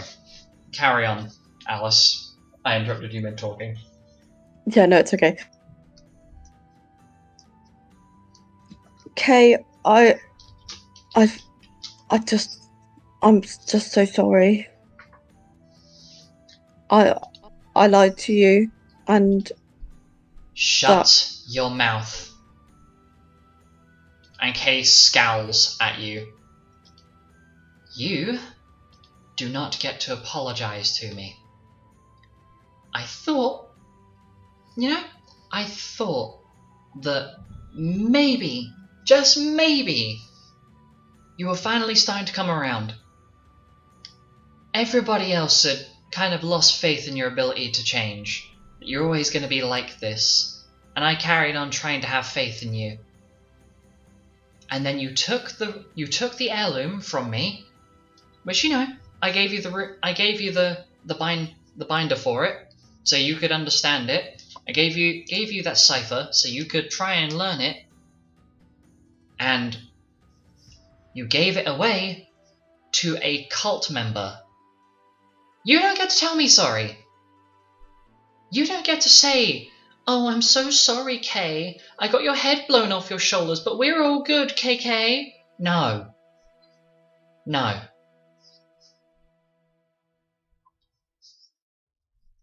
Keep your apologies.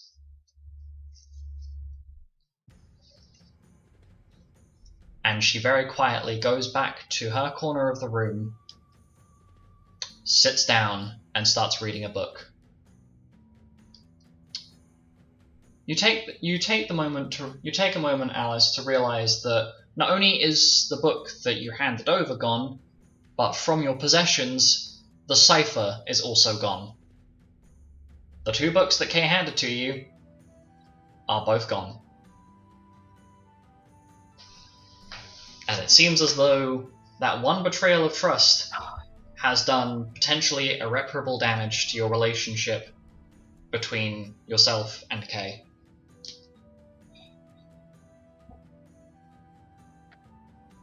Understandable. So, as this is happening, Xanis looks to Alec and very quietly whispers, so he's still gonna make that lasagna. I've got some methods of cooking it without, setting the whole room on fire, I guess. See? And then he opens his hand and he manages to conjure a flame in his hand. And it takes a few seconds to click, but this is Xanis casting a spell. He's never been able to do this before. Xanis, I didn't know you could do this. Well, Awesome. I was starting to pick bits and pieces up from Papa Wolf, and yeah. Hey Mira, catch! Oh wait, hang on a minute. Maybe not a smart idea. I shouldn't set Mira on fire. As much as I might want to. Let's cook that lasagna. Let me go through Mira's bag and just grab the suspect-looking cheese. Hey Milo, do you have anything to put in the lasagna? Milo Pasta? looks into his bag. Xanis very, very quietly just comes over and starts looking over Milo's shoulder. You got any veggies in your rations or something that we can use up, or? My carrots. Sheets of pasta? Perhaps? Probably not. Zai's probably just hears Milo mumble, but they're my carrots. Sorry. That is conceptually funny to me, just Milo grumbling about carrots.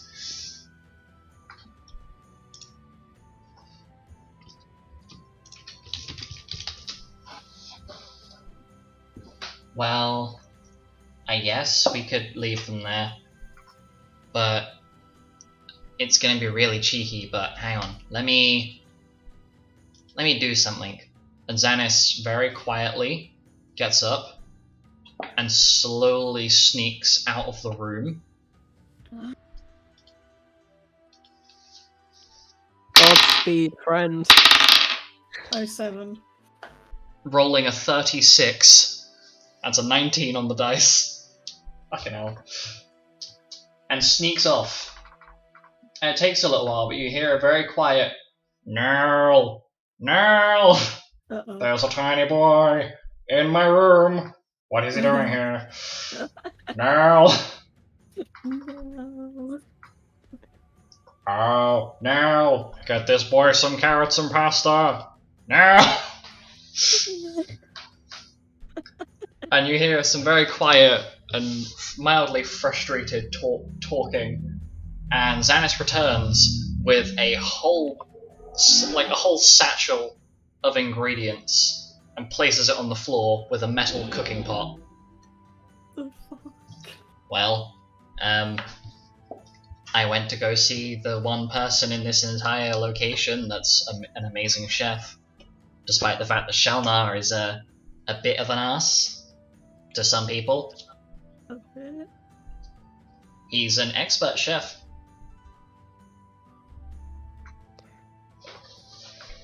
That's very, yeah. Chefs are usually assholes in my experience, so makes sense. Does that mean you're calling yourself an asshole, Alec? No, I'm just good at lasagna. Damn it. He certainly knows how to make my blood boil. Yeah, but you kind of just take offense at most things, Penton. Yes. So, I think it's very funny. Yes, lasagna, let's go. And I start making lasagna. Can you roll me a survival? I'm gonna say a survival check with advantage. Check. Survival check. I'm gonna give Yeah, you advantage because it's my favourite thing to cook. Yes, that is quite literally why you're getting advantage. I'm just gonna go. If you fail this and it explodes, I have such am good survival. going I've to plus laugh. 10. So, come on. Explode. Watch it be in that one. Who that one? Do you think that's going to happen? It's Let's happened see. before. No, I got a 26. That sucks. So, unfortunately, it'll be quite a good lasagna. So Damn, you end up- no surprise explosions. This sucks. So...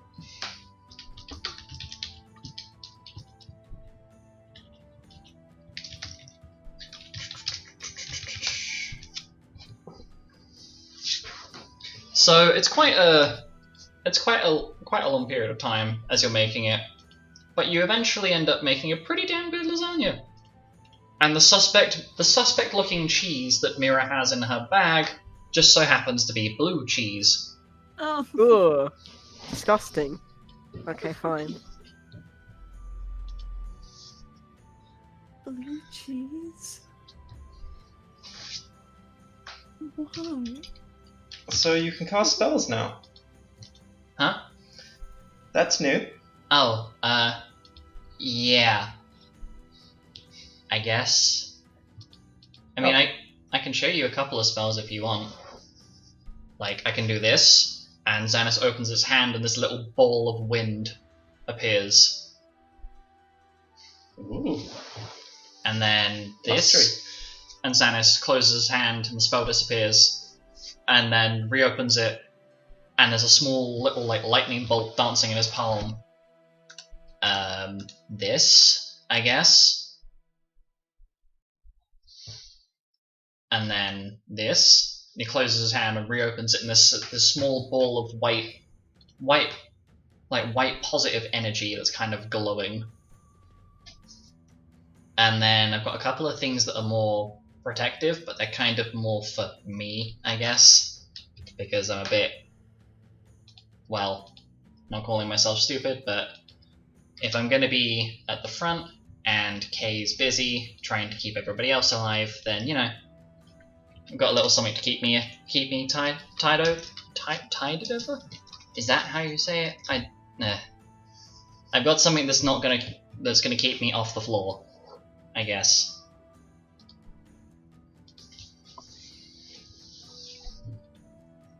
That's really cool. I've actually been experimenting with some magic of my own for the first time. It's kind of weird. Huh? Ooh. And Penta's going to use Mislead for 6 MP points, isn't it? Yep. 6 level. And is going to basically, as he continues talking, walk across the room until the devil disappears. Like, look, I can totally teleport. Then he will suddenly vanish and appear in the other end of the room. Xanis laughs a little bit. Penton, you know I know what spell that is, right? I used that tome before. You have? Uh-huh. Because if I'm right, you probably learnt that from the same scroll that I used a while ago. You And use then- the scroll as well? Xanis rifles around through his bag and pulls out the now empty charge mislead scroll that the party obtained at one point. Well, this is what we were using. So yeah. Okay, yes, it's mislead. I just disappear and do something else, and the double does whatever I want it to. I can't do it for very long at the moment, because I only just learned how to do it, but... Does that mean that you could technically limbo, even if you can't go that low? Milo, do you see this? Wait, actually, Milo, did you learn anything new?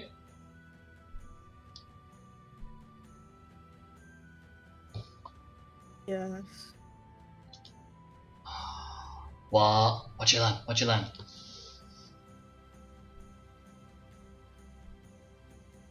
Marlo's gonna use his bonus action cast, and I'm probably gonna butcher how to say this, but Monomi Ichi Yep, Monomi then Ichi. gets up from probably where he's sitting. And it looks like he's shouting, but can't hear him.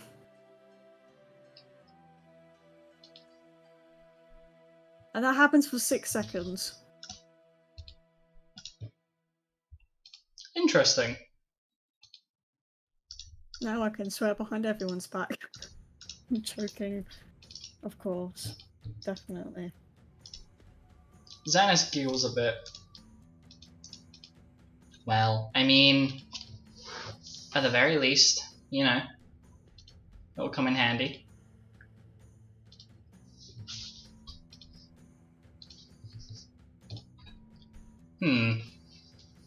Now I think about it.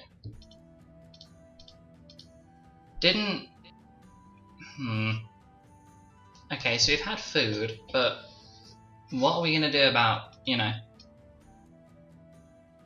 when we're supposed to have an exam or something coming up that we needed to deal with? Didn't we just do it? I remember Papa Wolf was saying that we needed to do something about it.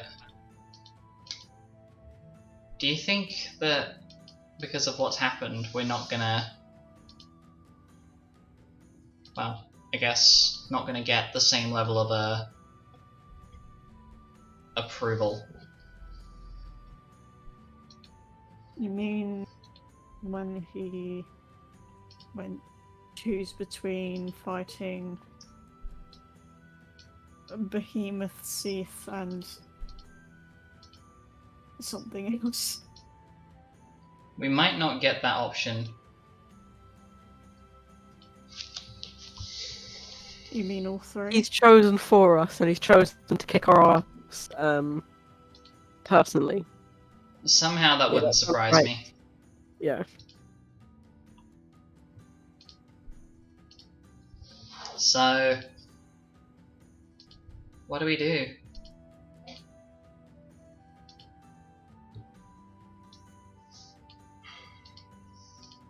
Another day, another getting my ass kicked. Not a lot we can And do, is another there? lasagna.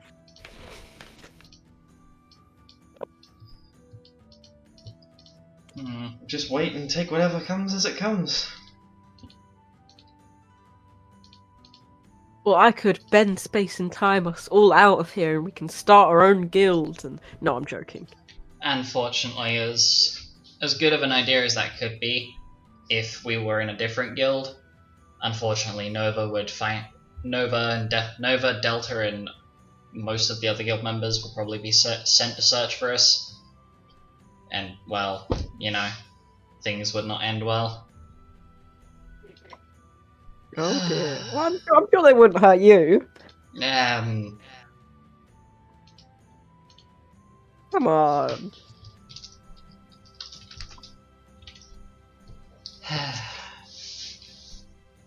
I don't think this is something that we should be discussing now. Okay.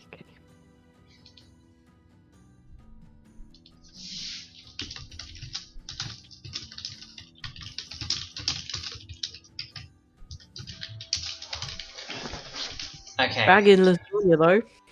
Yeah.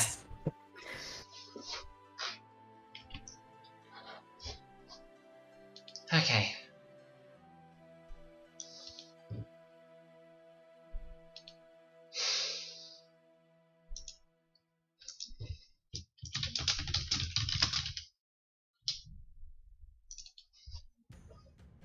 So the day moves on, and the sun peaks over the horizon slightly. Today is the day. The nine of you, or 10 of you if you want to count Fenrir as a separate entity, all make their way over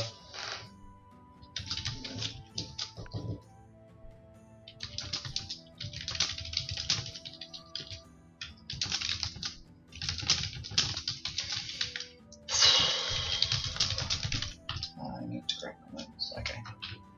You all start making your way to Lupus's office, and it's scary.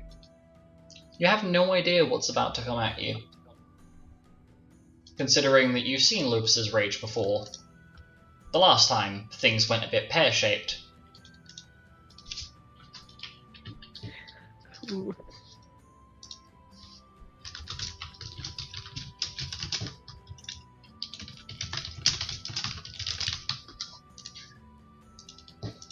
You all arrive. Are you going to open the door? And who is going to open the door?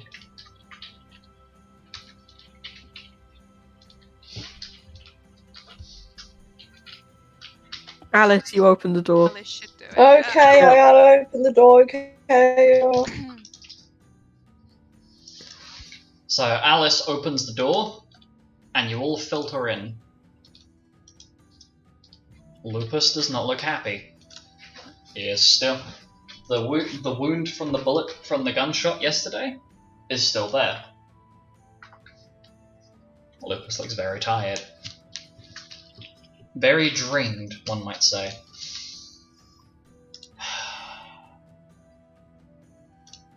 Why am I having to do this again?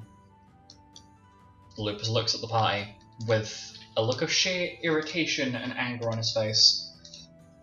Tell me, why am I having to do this again? I am aware that the vast majority... Silence. Did I say that you could speak?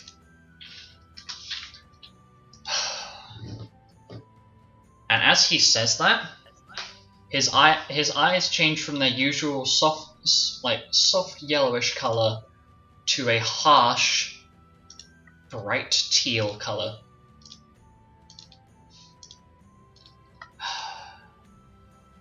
And he blinks, holds his eyes closed, takes a deep breath, and his eye color reverts back to its normal yellow. Let me just say this. I am not angry. I don't feel betrayed. I just feel disappointed. You are all supposed to be better than this. And yes, I'm sure that the rest of you are going to immediately point to your ally and go, it's all her fault. I don't have time for childish games like that. So let me be very blunt and very clear.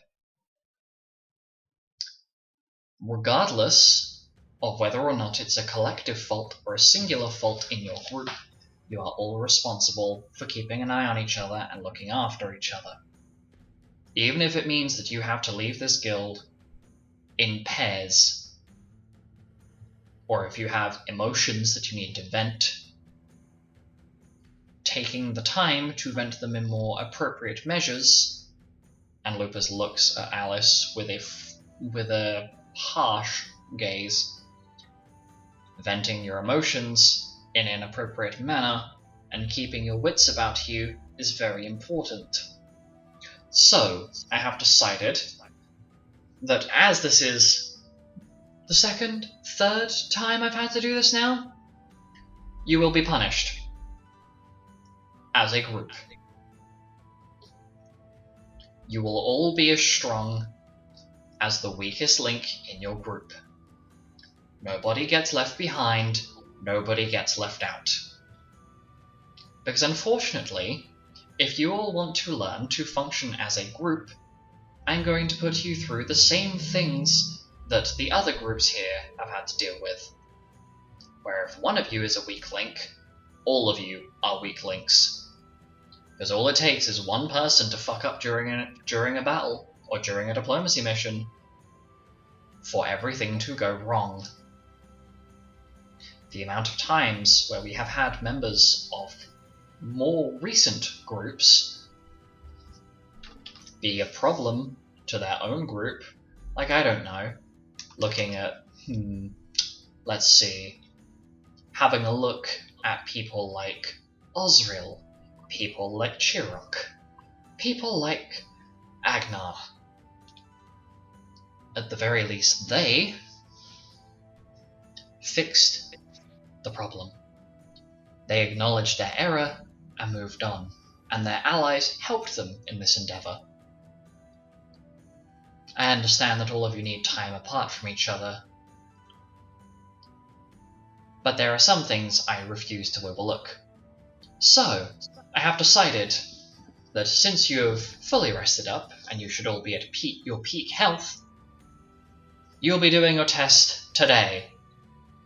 You will not be getting to choose between your three options, you'll be fighting all three, in succession. No breaks. If you want to act like a bunch of idiots, and act out, be it only one of you or all of you, and you aren't going to take the time to nurture and assist and cherish one another, even if it's only in a baseline manner of keeping it civil between each other, you are all responsible for each other. And so you'll be punished as such. I would punish just one of you, but unfortunately, good old Rem Hiteki himself has made sure that that is not a thing I can do, as it is considered targeting. So you can rest easy. The rest of you, go and prepare yourselves, because you will be going into that arena in the next 10 minutes. You are to collect your weapons and your belongings from your room, and you are to go to the arena. No chit-chat, no messing around. If you are not there within the next 10 minutes... No, actually, make it 5. If you're not there in the next 5 minutes, I will double the punishment. No, not double it. You will be fighting me, personally. So I get the point across. Now get out of my office and go and get your things. Thank you. And you don't even get the chance to walk. Small rooms form under your feet, and you are basically slid out of the room like chess pieces. And the door slams shut.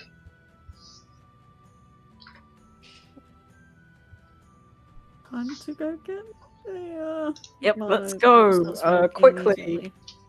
Let's go. And Alec also goes jogging a little because he does not want to fight Lupus.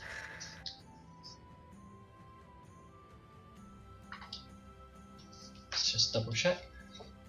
Everybody should have their ability uses completely full. If they are not full, please fill them up.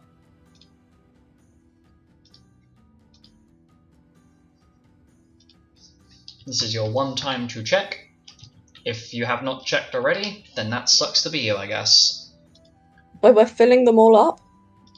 Your remaining uses should be directly equal to your max uses, so if it's gotten 1 use per day, it should be 1 remaining. I will double check your sheets with you, just in case. So they're empty, right? So, in your ability tracker, that's correct. So, I'll just double check and make sure everything's correct.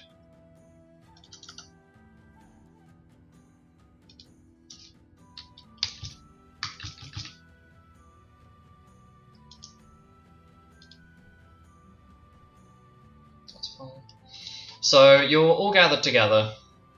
You get your things, and I'm assuming you're all making sure you're at that arena sharpish.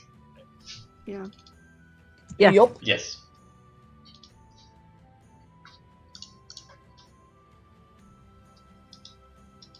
As you arrive, the 9 of you are present. Lupus is standing outside of the arena with a harsh look on his face. Lovely.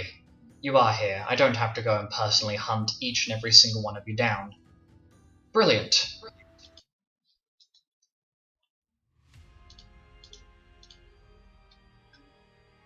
Now, I would hope you don't disappoint me.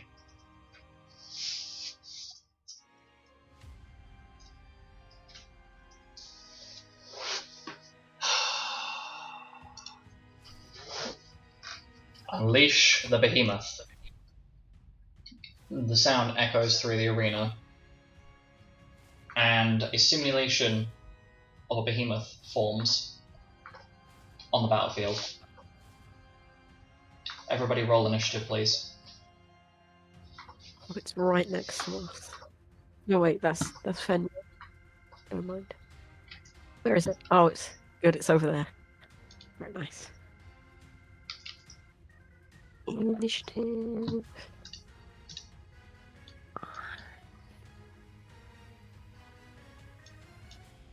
Ooh. Has my initiative bonus gone up? It's been corrected, yes. Ah, that's good. It's very nice. 2, 3.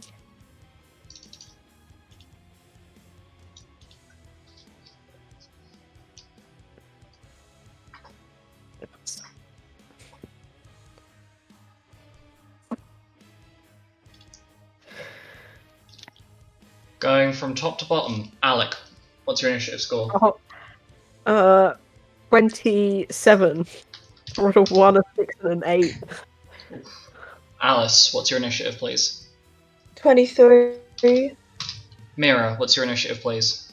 22. Milo, what's your initiative, please? 18. And Penton, what's your initiative? 22. Lovely. Set A. Okay, so first 2 people to move are Alec, Gelda, and the Avatar. So, Alec, I'll let you take first move. In the arena, it's like a simulation battle, so I can cast Meteor, right? Yes. I should clarify, yes, this is a simulation battle, so there is no risk of death. However, should you be reduced to a point where you would die, you'll be automatically ejected from the fight. Or if you're and I'm not gonna damage like the surrounding area. You won't. Also, I'm not to gonna clarify, cause severe environment. if you are left at 0 HP for longer than 3 rounds, you will also be ejected. First thing I'm gonna do is haste you. So, so that's enhanced haste. Enjoy that. That's my special haste. 2 additional actions plus. I'll write it after. But first, next thing is meteor. Why am I? This will be my last 9th level spell this turn. Meteor. Directly on the. Actually, it's 80 feet, so far away I can't see. Far away it is. Oh, yep, far enough that I can put it directly on the thing. Take cap damage. Okay, so roll a dex save, please, and then take 150 damage, or 75.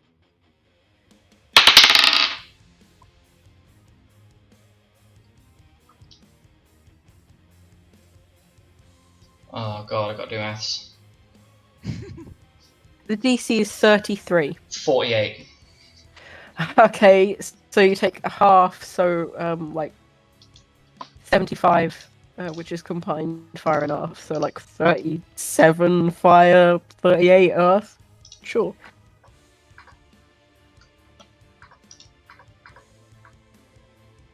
Oh, I'm clicking the wrong line, that's why. 37 fire, 37 earth, yeah?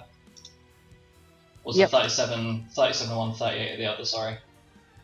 Yeah, 37 fire, 38 earth. Okay. It uses react. Correction for the buff and debuff thread, it is +2 and +60. As it is HJ, not HG. Yeah, let me find it. So it's There you go, that's correct. It's +2 AC, +2 to rolls to hit, and dex save, 60 feet of movement. How many rounds? And probably a lot. Duration 20 rounds. Okay, thank you. Okay. You're welcome. The behemoth uses its reaction to cast counter magic and retaliates with flare.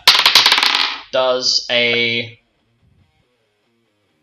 which one is these? Does a 35 hit?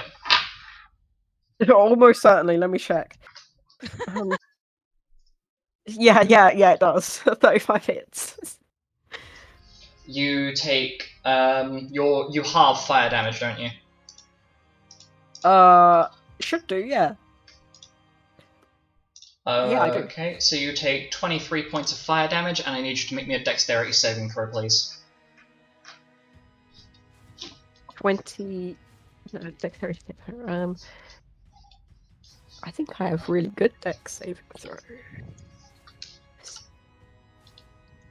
It's magical. Yeah, it's magical. Yes. A magical save. Oh, very good. 40? Oh, and the plus from Hasture, so 42. That's a success. Please continue.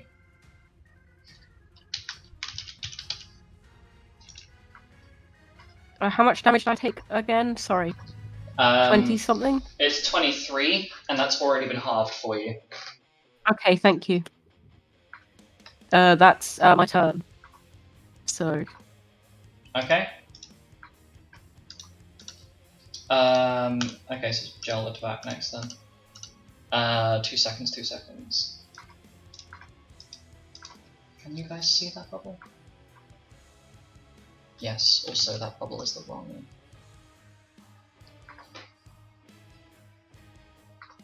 Sorry, I'm just making sure I've got something written out.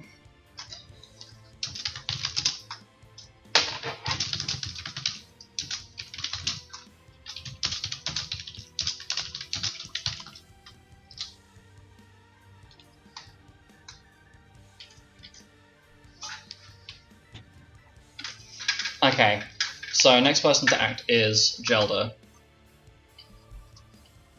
who is immediately going to start off by casting Summon Mage Robes on himself. So for the next 23 hours, he has plus 9 to AC.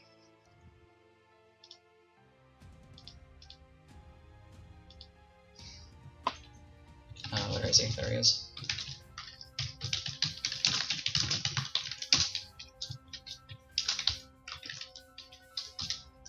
turns he got -1.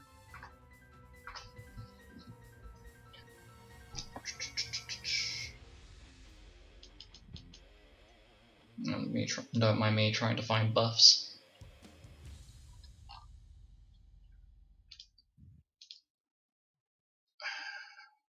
And then he's going to follow that up with the Howling Moon spell. So everybody on the field now has evasion. If you already have evasion, you now have improved evasion for the next 23 rounds. I'll put this. Evasion? Oh, we're putting it down. Yeah. Just because I don't remember who's got evasion, who doesn't. I'll pop that there. I'm guessing no effect if you already have improved evasion. Yeah, if you already have it, then. Yeah, I'll put it in the main chat. Okay. And then he's going to hold the rest of his actions, because I've used 2 of them. So yeah, he's gonna hold the remaining 2 actions. Fenrir.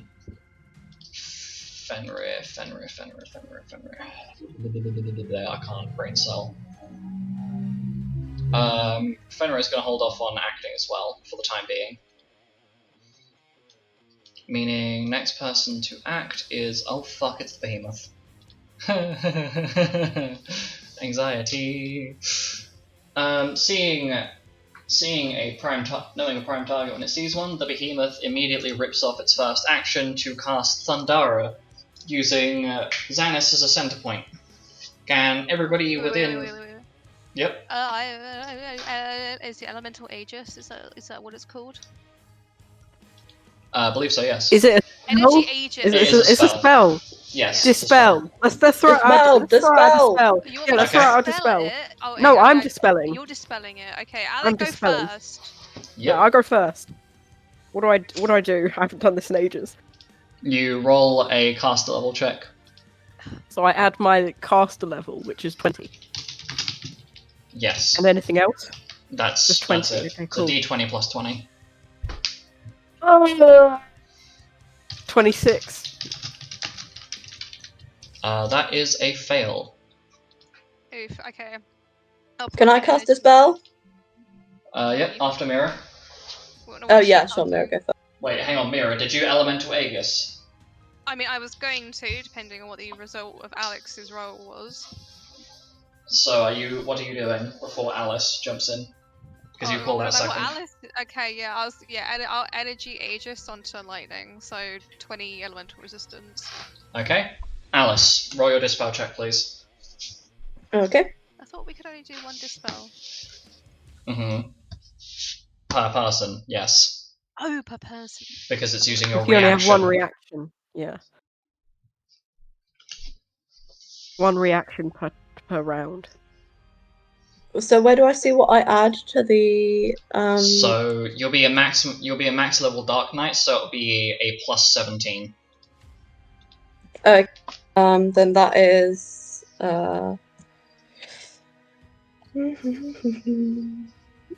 that's 25. That's also a fail. No. Those were some bad dispel checks. Real L moment, huh? Yeah, real L when I get electrocuted to death. Okay, so everybody please make that dex save. Oh, don't we have evasion? Yes, you do. Oh, let's go, Mira! Is that a spell save? Yes, it is. Evasion, make it. I haven't popped that. We're within 10 feet of Alice, aren't I? So it's full damage or Yes. no damage. So if I succeed, I take no damage? Yeah. Do you already have evasion? I don't If you- think so. If you don't, okay. Explaining how the spell works. If you already have evasion, it gives you the improved version. If you don't have evasion already, it just gives you the It regular. gives you invasion. I don't think I have invasion. Invasion? Invasion! Alec is not currently being invaded. Please check back Will I later. mentally, I'm get confused. evasion? I'm a Yes. thief, so I imagine I'll get evasion eventually. Later on, yes. First level, yeah. Ooh! That's very nice. Oh wait, I rolled twice because I had one. 20. same roll as before.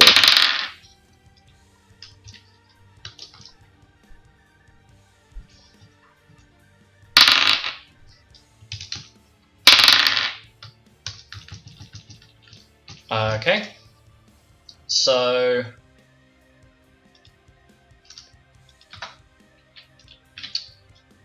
Alec, what did you roll?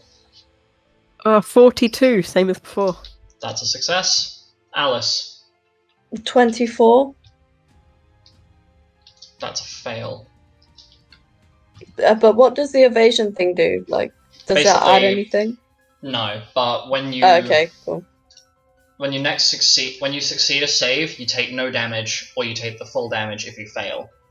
Improved evasion. No. If you look at the Okay, part, that the makes main sense. chat, if you look at the main chat, it's written down.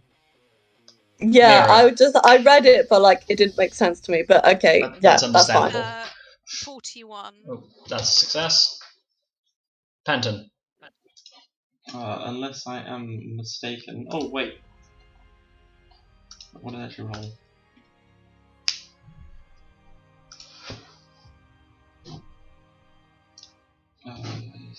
Fuck it, I'll use even the odds. 16.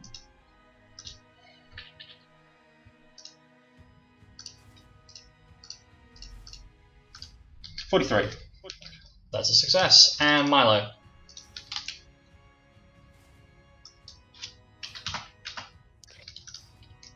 Hello. You're You're muted, Milo. What did you roll? In total, 25. Did you include the bonus from Xanus' bubble? Yes. Understandable. Okay. Oh, plus 10. Yes. Oh, I thought I didn't see that part. Oh, No. sorry. So it should be 35 total? 35. That's a success. So the only person that failed that was Alice. R.I.P. So you take 20 points of lightning damage. Wait, hang on. You failed it. Did you remember to add Xanus's plus 10? Yes, I did. Yes. Okay. So... I rolled did really that. low. I got 51 then. Because Nice. everybody's got evasion up. Okay. That's 40 points of lightning damage? Yeah, 40 points of lightning damage. Ooh wee. Okay, turn 2.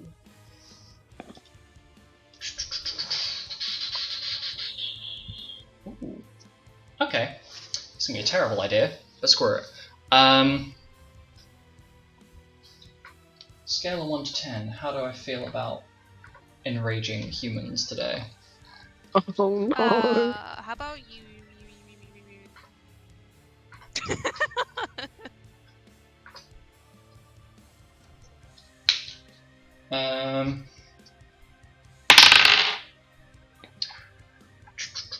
Aimed at...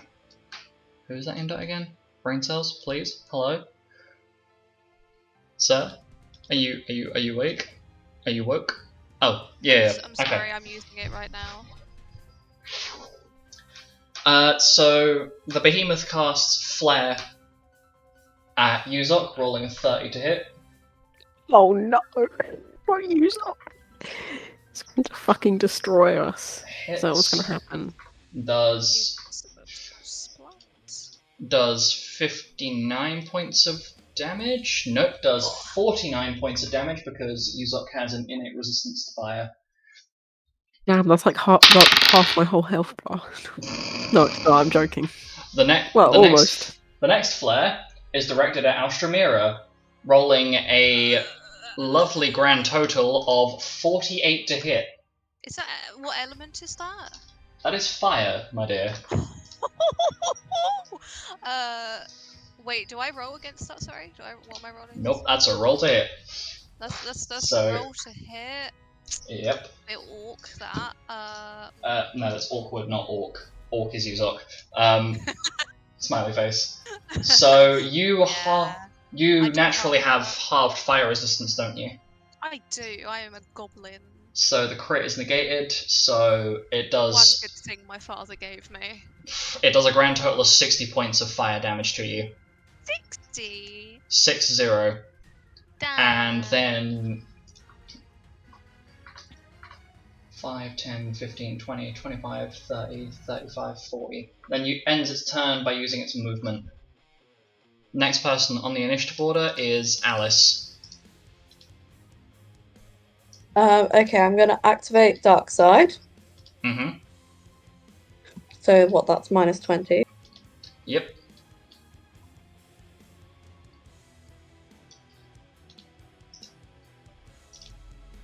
And then I'm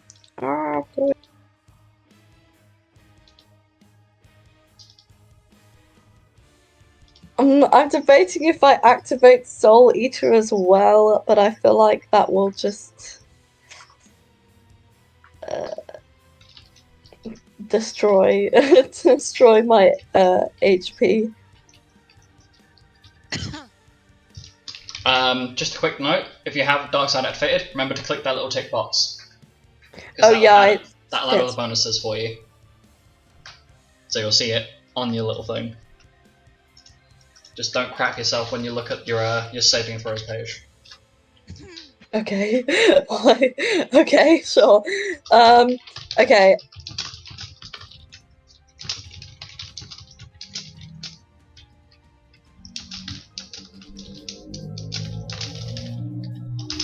And then can I cast Unholy Sword? Yep. Remember to remove your MP. Yes. And then I want to move use some of my movement speed. Mm-hmm.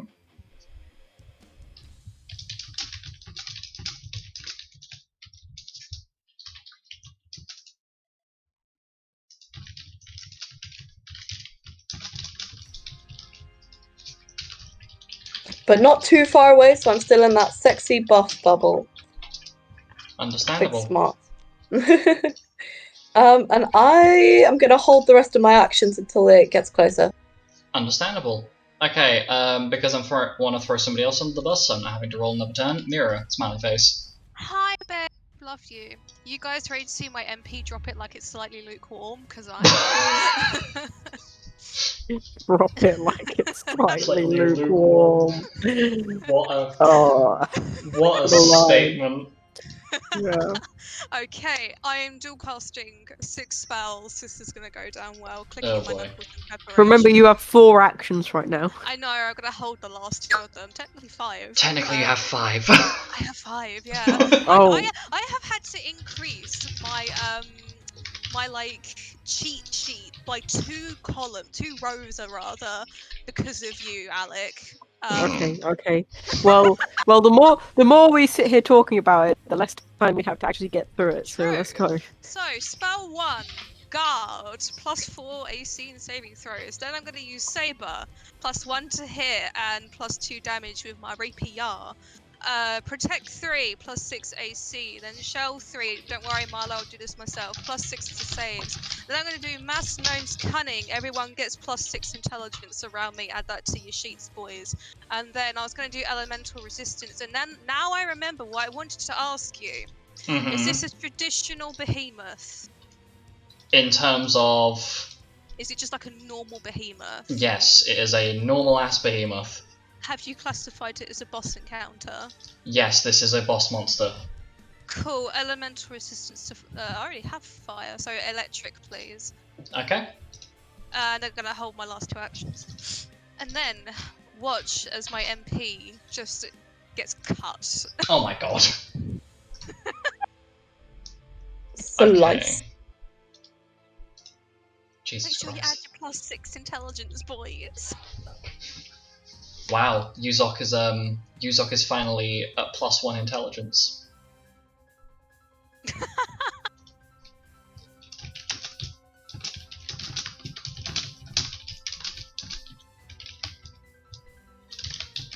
Lupus, I cannot edit my stats on my sheet Oh crap, I'll as a way to not my sheet. don't worry, I'll pop the bonus in there for you. Bonk. Thank you. Okay, so next person to act is I'm gonna give this to Penton. Penton, you can take the next action because I still cannot be asked to deal with Xanis. Okay. So first thing will be bonus action to put Lucky Streak up. Mm-hmm. Next thing will be Pirate's Drink to increase Charisma for 3 minutes Okay. by 4. So remember how to do this.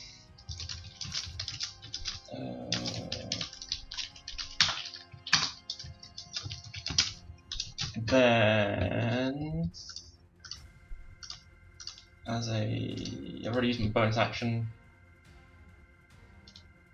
Wait, isn't there something about haste that you can switch for a bonus action or an action or something? No, that's just normal. So you can use the bonus action in place of an action. Okay, another bonus action to put in Breaking Even. Mm-hmm. So that's 2 actions used so far.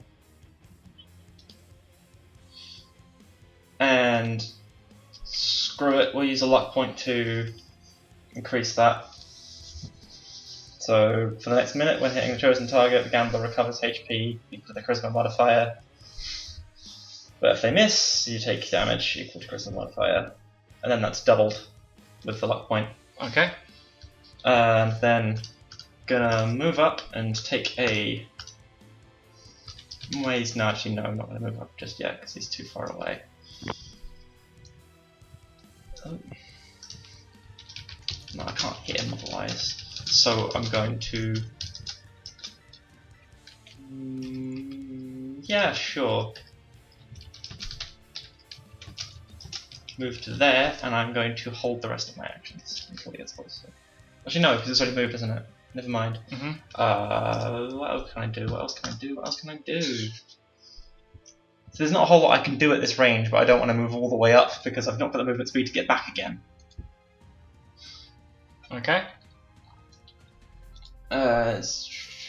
Would you like to hold the rest of your actions then? Yeah, until I decide what to do. Yeah. Okay. I'm gonna slow everything down. Xanis is going to continue to hold off, meaning Milo, it is you next.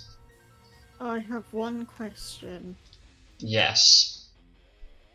Well, actually, no, I've got 2 questions. The first one, if I want to change what ammo I'm using, does that take an action or what? No, I would treat that as a free action, considering it's all pretty much in the same pouch to begin with anyway. And the joint beatdown bullets, technically, it's been attacked already, yeah? So it still counts? Yes, that will still count because I believe it was Alec that slapped it in the face with the meteor. So yes, joint beatdown would be active on that piece of ammunition that you are using. Okay.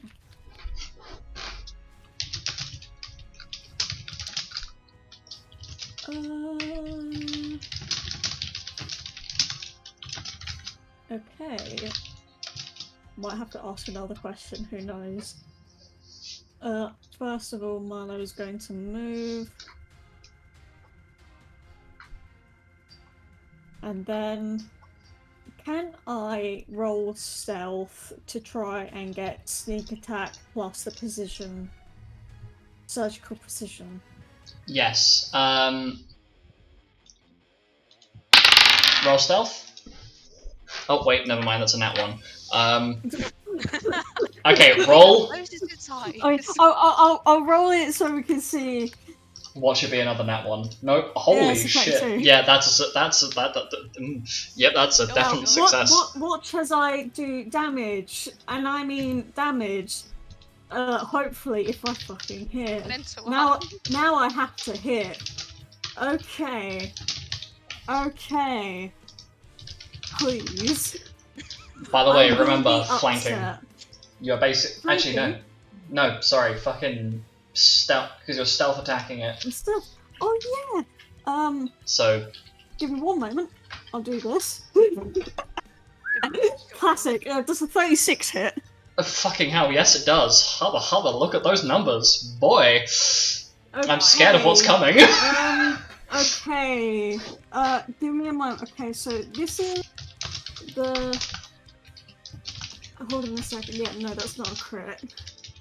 Okay, That's so. This is just the base damage from the gun.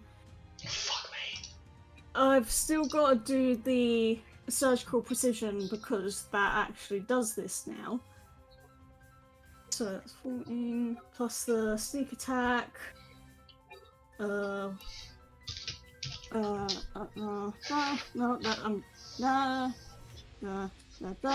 and then the joint down bullets is It's a flat plus 21 because it's equal to your level, which is 21. plus 21. So give me 1 moment to get a calculator, so you don't have to. In total, it's 47. 121. Plus 21. Plus 53. Yeah, 121. Okay. And that's my first action. Well, watch helplessly as Honk.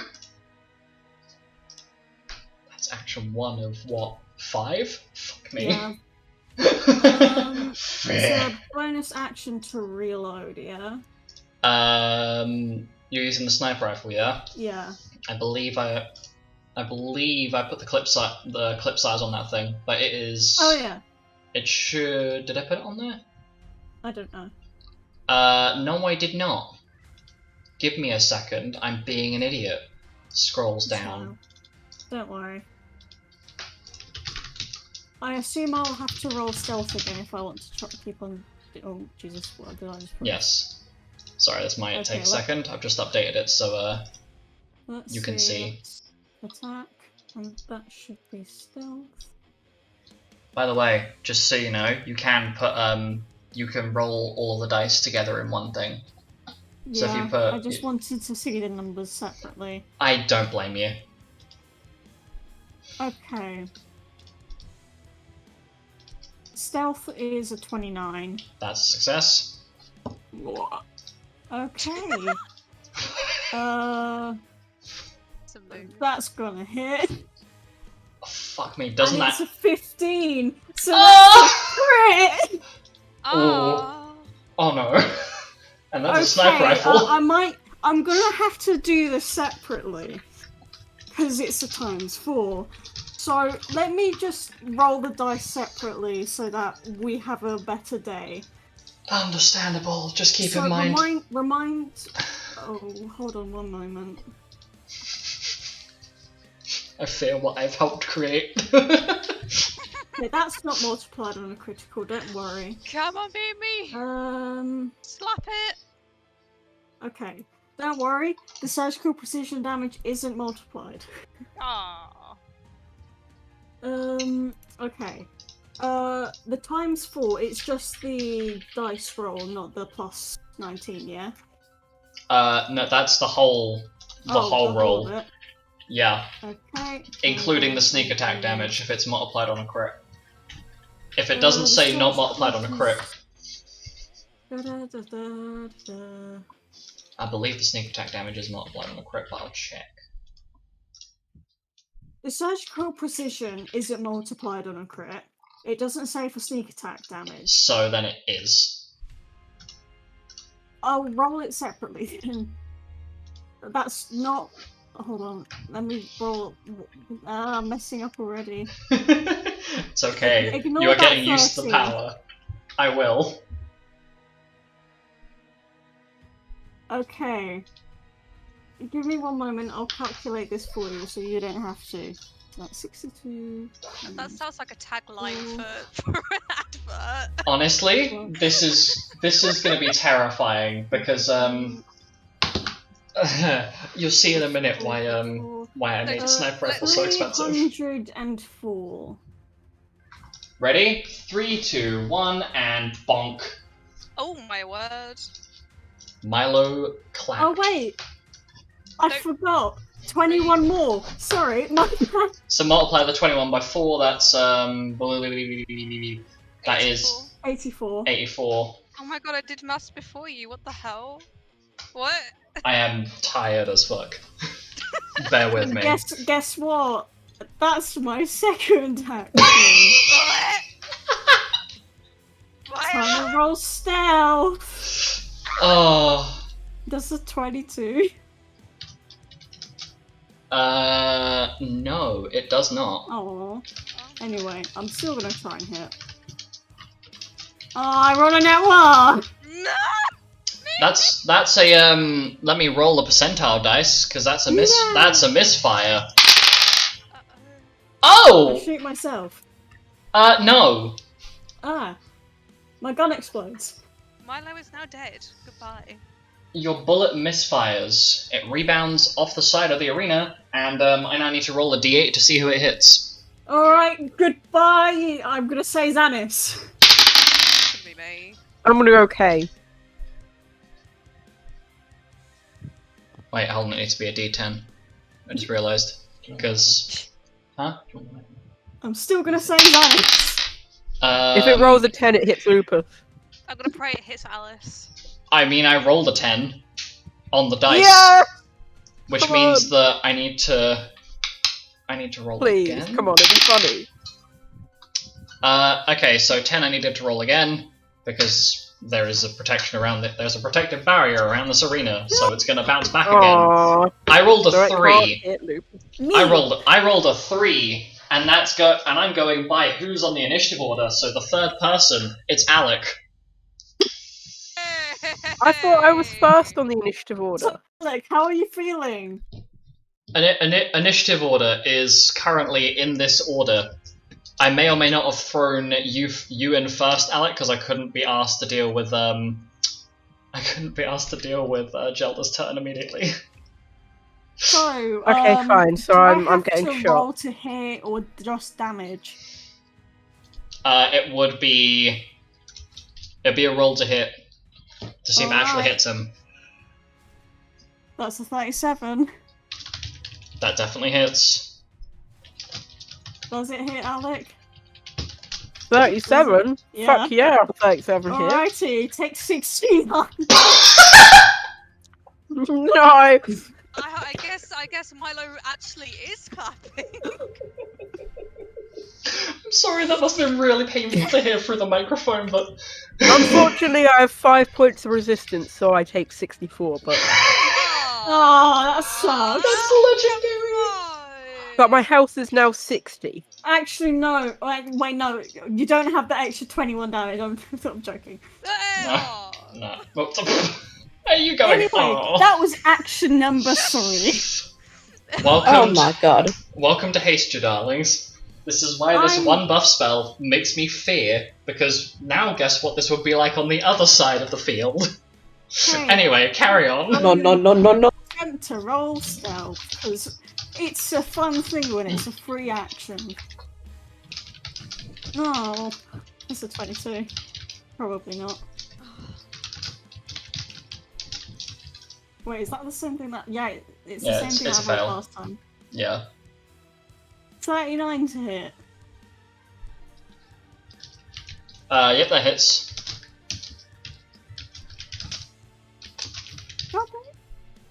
Okay, 76 plus 21, so 97. So 26 total? Wait. No. 97. Sorry, my brain had a short circuit moment. Wonk. And for my last action, I attempt to roll stealth. No. Just no. I attempt to roll 35 hit. stealth. No. Yeah, that hits. And that is a wonderful 98. Wait. Hang on a second, I think I've been lying to you. Hold on. Don't say that. Dun. Oh shit, -2 off that because apparently I've copied a number wrong somewhere. Milo's Uh-oh. an imposter. Uh-oh. That's okay. Okay, I've been doing so plus 19 instead of plus 17, my bad. that's perfectly fine. Where Oh did my the God. 19 come from? It would not make Anyway. much of a difference. That is all 5 actions. Okay. 5 of my bullets. How do I change that? Just go onto the combat gear page and then just edit the thing because it should say certain number. It'll say number remaining. Um, That would be 5 for me. What the hell was that? Milo summoned his inner demon for a second. Demon, excuse me. Devil. Devil. Sorry. Oh, sorry. Wrong terminology. Accidentally was racist. Accidental racism. Accidental racism. So Xanis is going to use 3 of his actions. 1 to cast Arrow, which misses. The second to cast Fire, which misses. And the third to cast Thunder, which hits. Poor I've Xanis. got more of these bullets now. Yeah, they're also really expensive. I hope you know this. I know, but I wish I got more of them. Alright, bougie. Doing 22 points of lightning damage. Nice. And that's all 3 of your MP gone, Xanis. You are... Oh, I'm just gonna move him. Beebus. What? Because he needs to be in range. So you think that if, you're like, oh, hell yeah, we've killed it, we've killed it. And then you see Lupus smiling from the arena. Because yes, you have killed it. There's more. There's more. Yes. There's more. Are we gonna do them all now, or because it's nearly? No breaks. No, I mean like Wow, now it's in real deceased. time because Zooms it's in. 3 minutes to Rugs session have end. leisure. True, true. Okay, well what I'm gonna Let's do go. then, I am gonna catapult this thing in. Xanis is going to look at the thing, and it's a very powerful Seath. So his one of his big character flaws comes in, and immediately starts freaking out. So he is terrified of what he's witnessing, and just doesn't do anything with the rest of his actions. Oh, He's not even holding them. Nope. He spends them all on nothing. That's a mood. Actually, no. He's going to use it to dash back. Pardon me. Pardon you. God. He's going to yeah, dash. pardon you. He's going to dash back, and he's going to just look on in horror. Because this thing has joined midway through the fight, let me sort the thing from... Oh, no! Oh my god, that was a noise. That's a problem. Why? Wait, What did you do? did Alice's initiative score just change? No. No. No, I'm just being very special. It shouldn't have changed. What is going on? Oh, okay. It just didn't sort the thing properly. So Alice should have gone before everybody else, because 23 versus 22, but sure. Okay, she.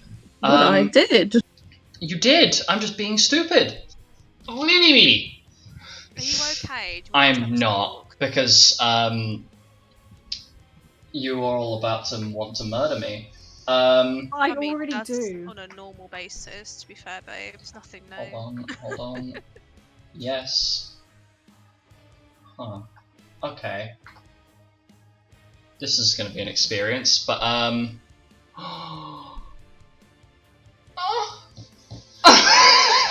The fact that you cut off laughing concerns me. The big fear moment has begun. The Seath Rakhtavager, this new being that you have encountered, Oh no. uses some of its movement speed. Uh-oh. Which is just teleport right in front of us. Some of its movement speed, yeah. Uses its movement speed. And casts Imperilga. Dispel. Dispel! Okay, Mira, you would be the only one capable of doing that because you have you have additional reactions. Alice, you have used a reaction this round. Me and Alice used our reaction. Right. So, to Mira, dispel something else. attempt to How do I do dispel it. this? You roll a d20 and you add your caster level, which is 21 because you took Black Mage. Foolish okay, of me to think it would take Cody, less than one action. That is More than one action. 39. Do I have a plus to that for anywhere else? I don't think so. 39. That is a fail.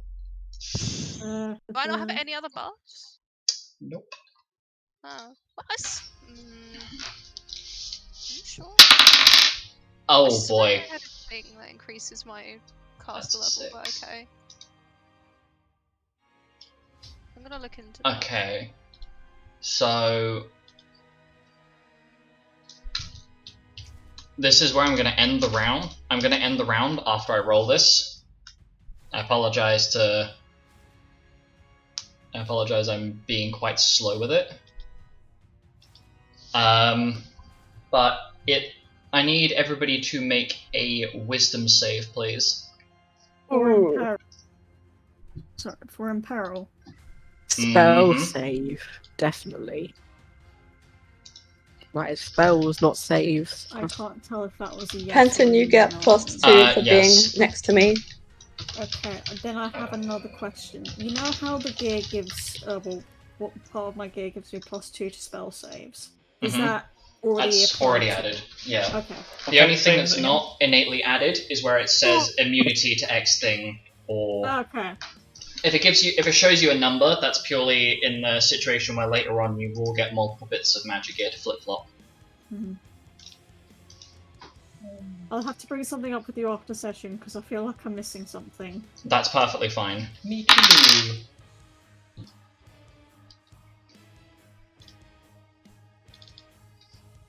I rolled So we're bad. rolling a wisdom saving throw, yes? Oh, right. How about that? I'm not wise. I only have 2 good saving throws. The rest Oh, are so God. bad. Oh, really? Oh dear, that's a classic.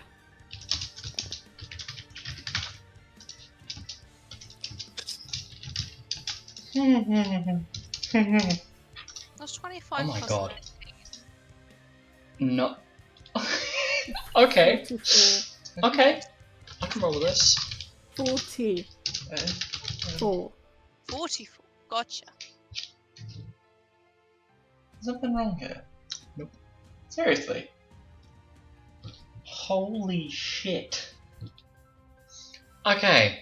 So, Is it anything to- that's a fail from Gelder. Oh wow, if only they were in Alice's bubble. And the You could get +2 from my bubble. Alice's The bubble would avatar not save fails. me. Bubble. Alec, what did you roll? Ah, me? Hello? Yep. 11? Yes, you. 11. Sorry. I That's a don't know what fail. happened. Alice. Yeah. 51. Nice. Oh boy. Let me check. I hate myself. Oh, I rolled a no. nat 20. That's a success. Woo! Xanis failed because he rolled a nat 1. Mira, 44. that's a fail. Can I expel my guard? Would that make it count? Hmm? If I That's a expel reaction. Guard, yeah. You I already you have enough reactions left, yeah? I already have guard up. Oh yeah, you do, don't you? Yeah. Would +6 to that 50 be enough? Yes. Okay, I'll do that then. I'll expel my guard. Okay. Penton. I'm assuming by the fact you have your hand over your monitor, you rolled a nat 20. 66! Yep, that's a success. Damn! Milo, How'd you roll higher than me? I currently have a I plus might as well have 46 rolled to a those nat saves. 1, but it's a 20 total. That's a fail. Yeah. K. 16 plus.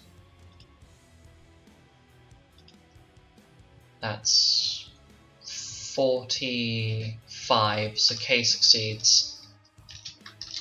And use up fails? Question mark? Oh, if this has a reduced effect, then perhaps Stalwart. Use up fails. Okay, so this is going to be the mouthful. But the only people that succeeded were Alice, Mira, Penton, and Kay. So you do not get inflicted with imperil. However, you do take. I believe is it still? Don't we have evasion? It's for dex saves. Wisdom, not dex. Oh, my bad. Yeah. So you take 11 points of wind, 11 points of earth, 11 points of fire, 11 points of ice, 11 points of lightning, and 11 points of water damage. Do I take none of that then? Okay, I take Star no War, if it lightning. has a Yes. different effect on a successful save, like a shadow damage for a death spell. for Yes, example. so you will not take any damage, Penton, because of Star War. Yes! Holy shit! Sorry, I can't get over the fact that I have a plus 46 to my wisdom save right now, and that's not even my highest save. I have a plus 56 to Constitution and 64 to Charisma. God damn.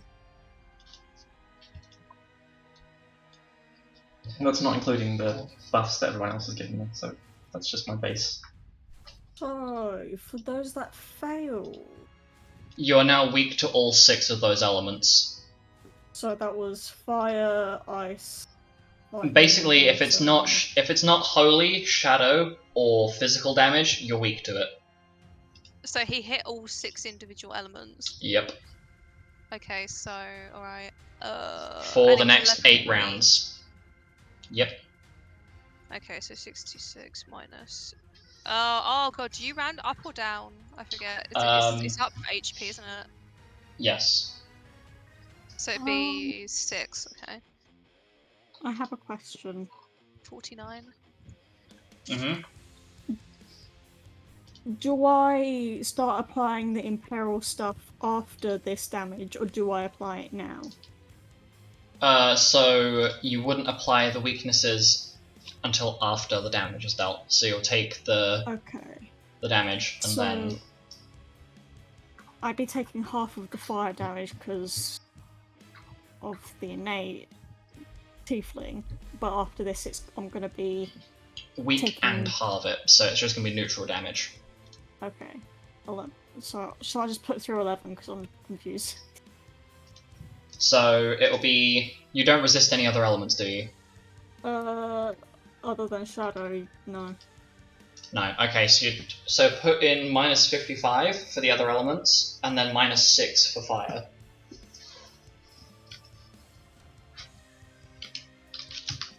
Okay.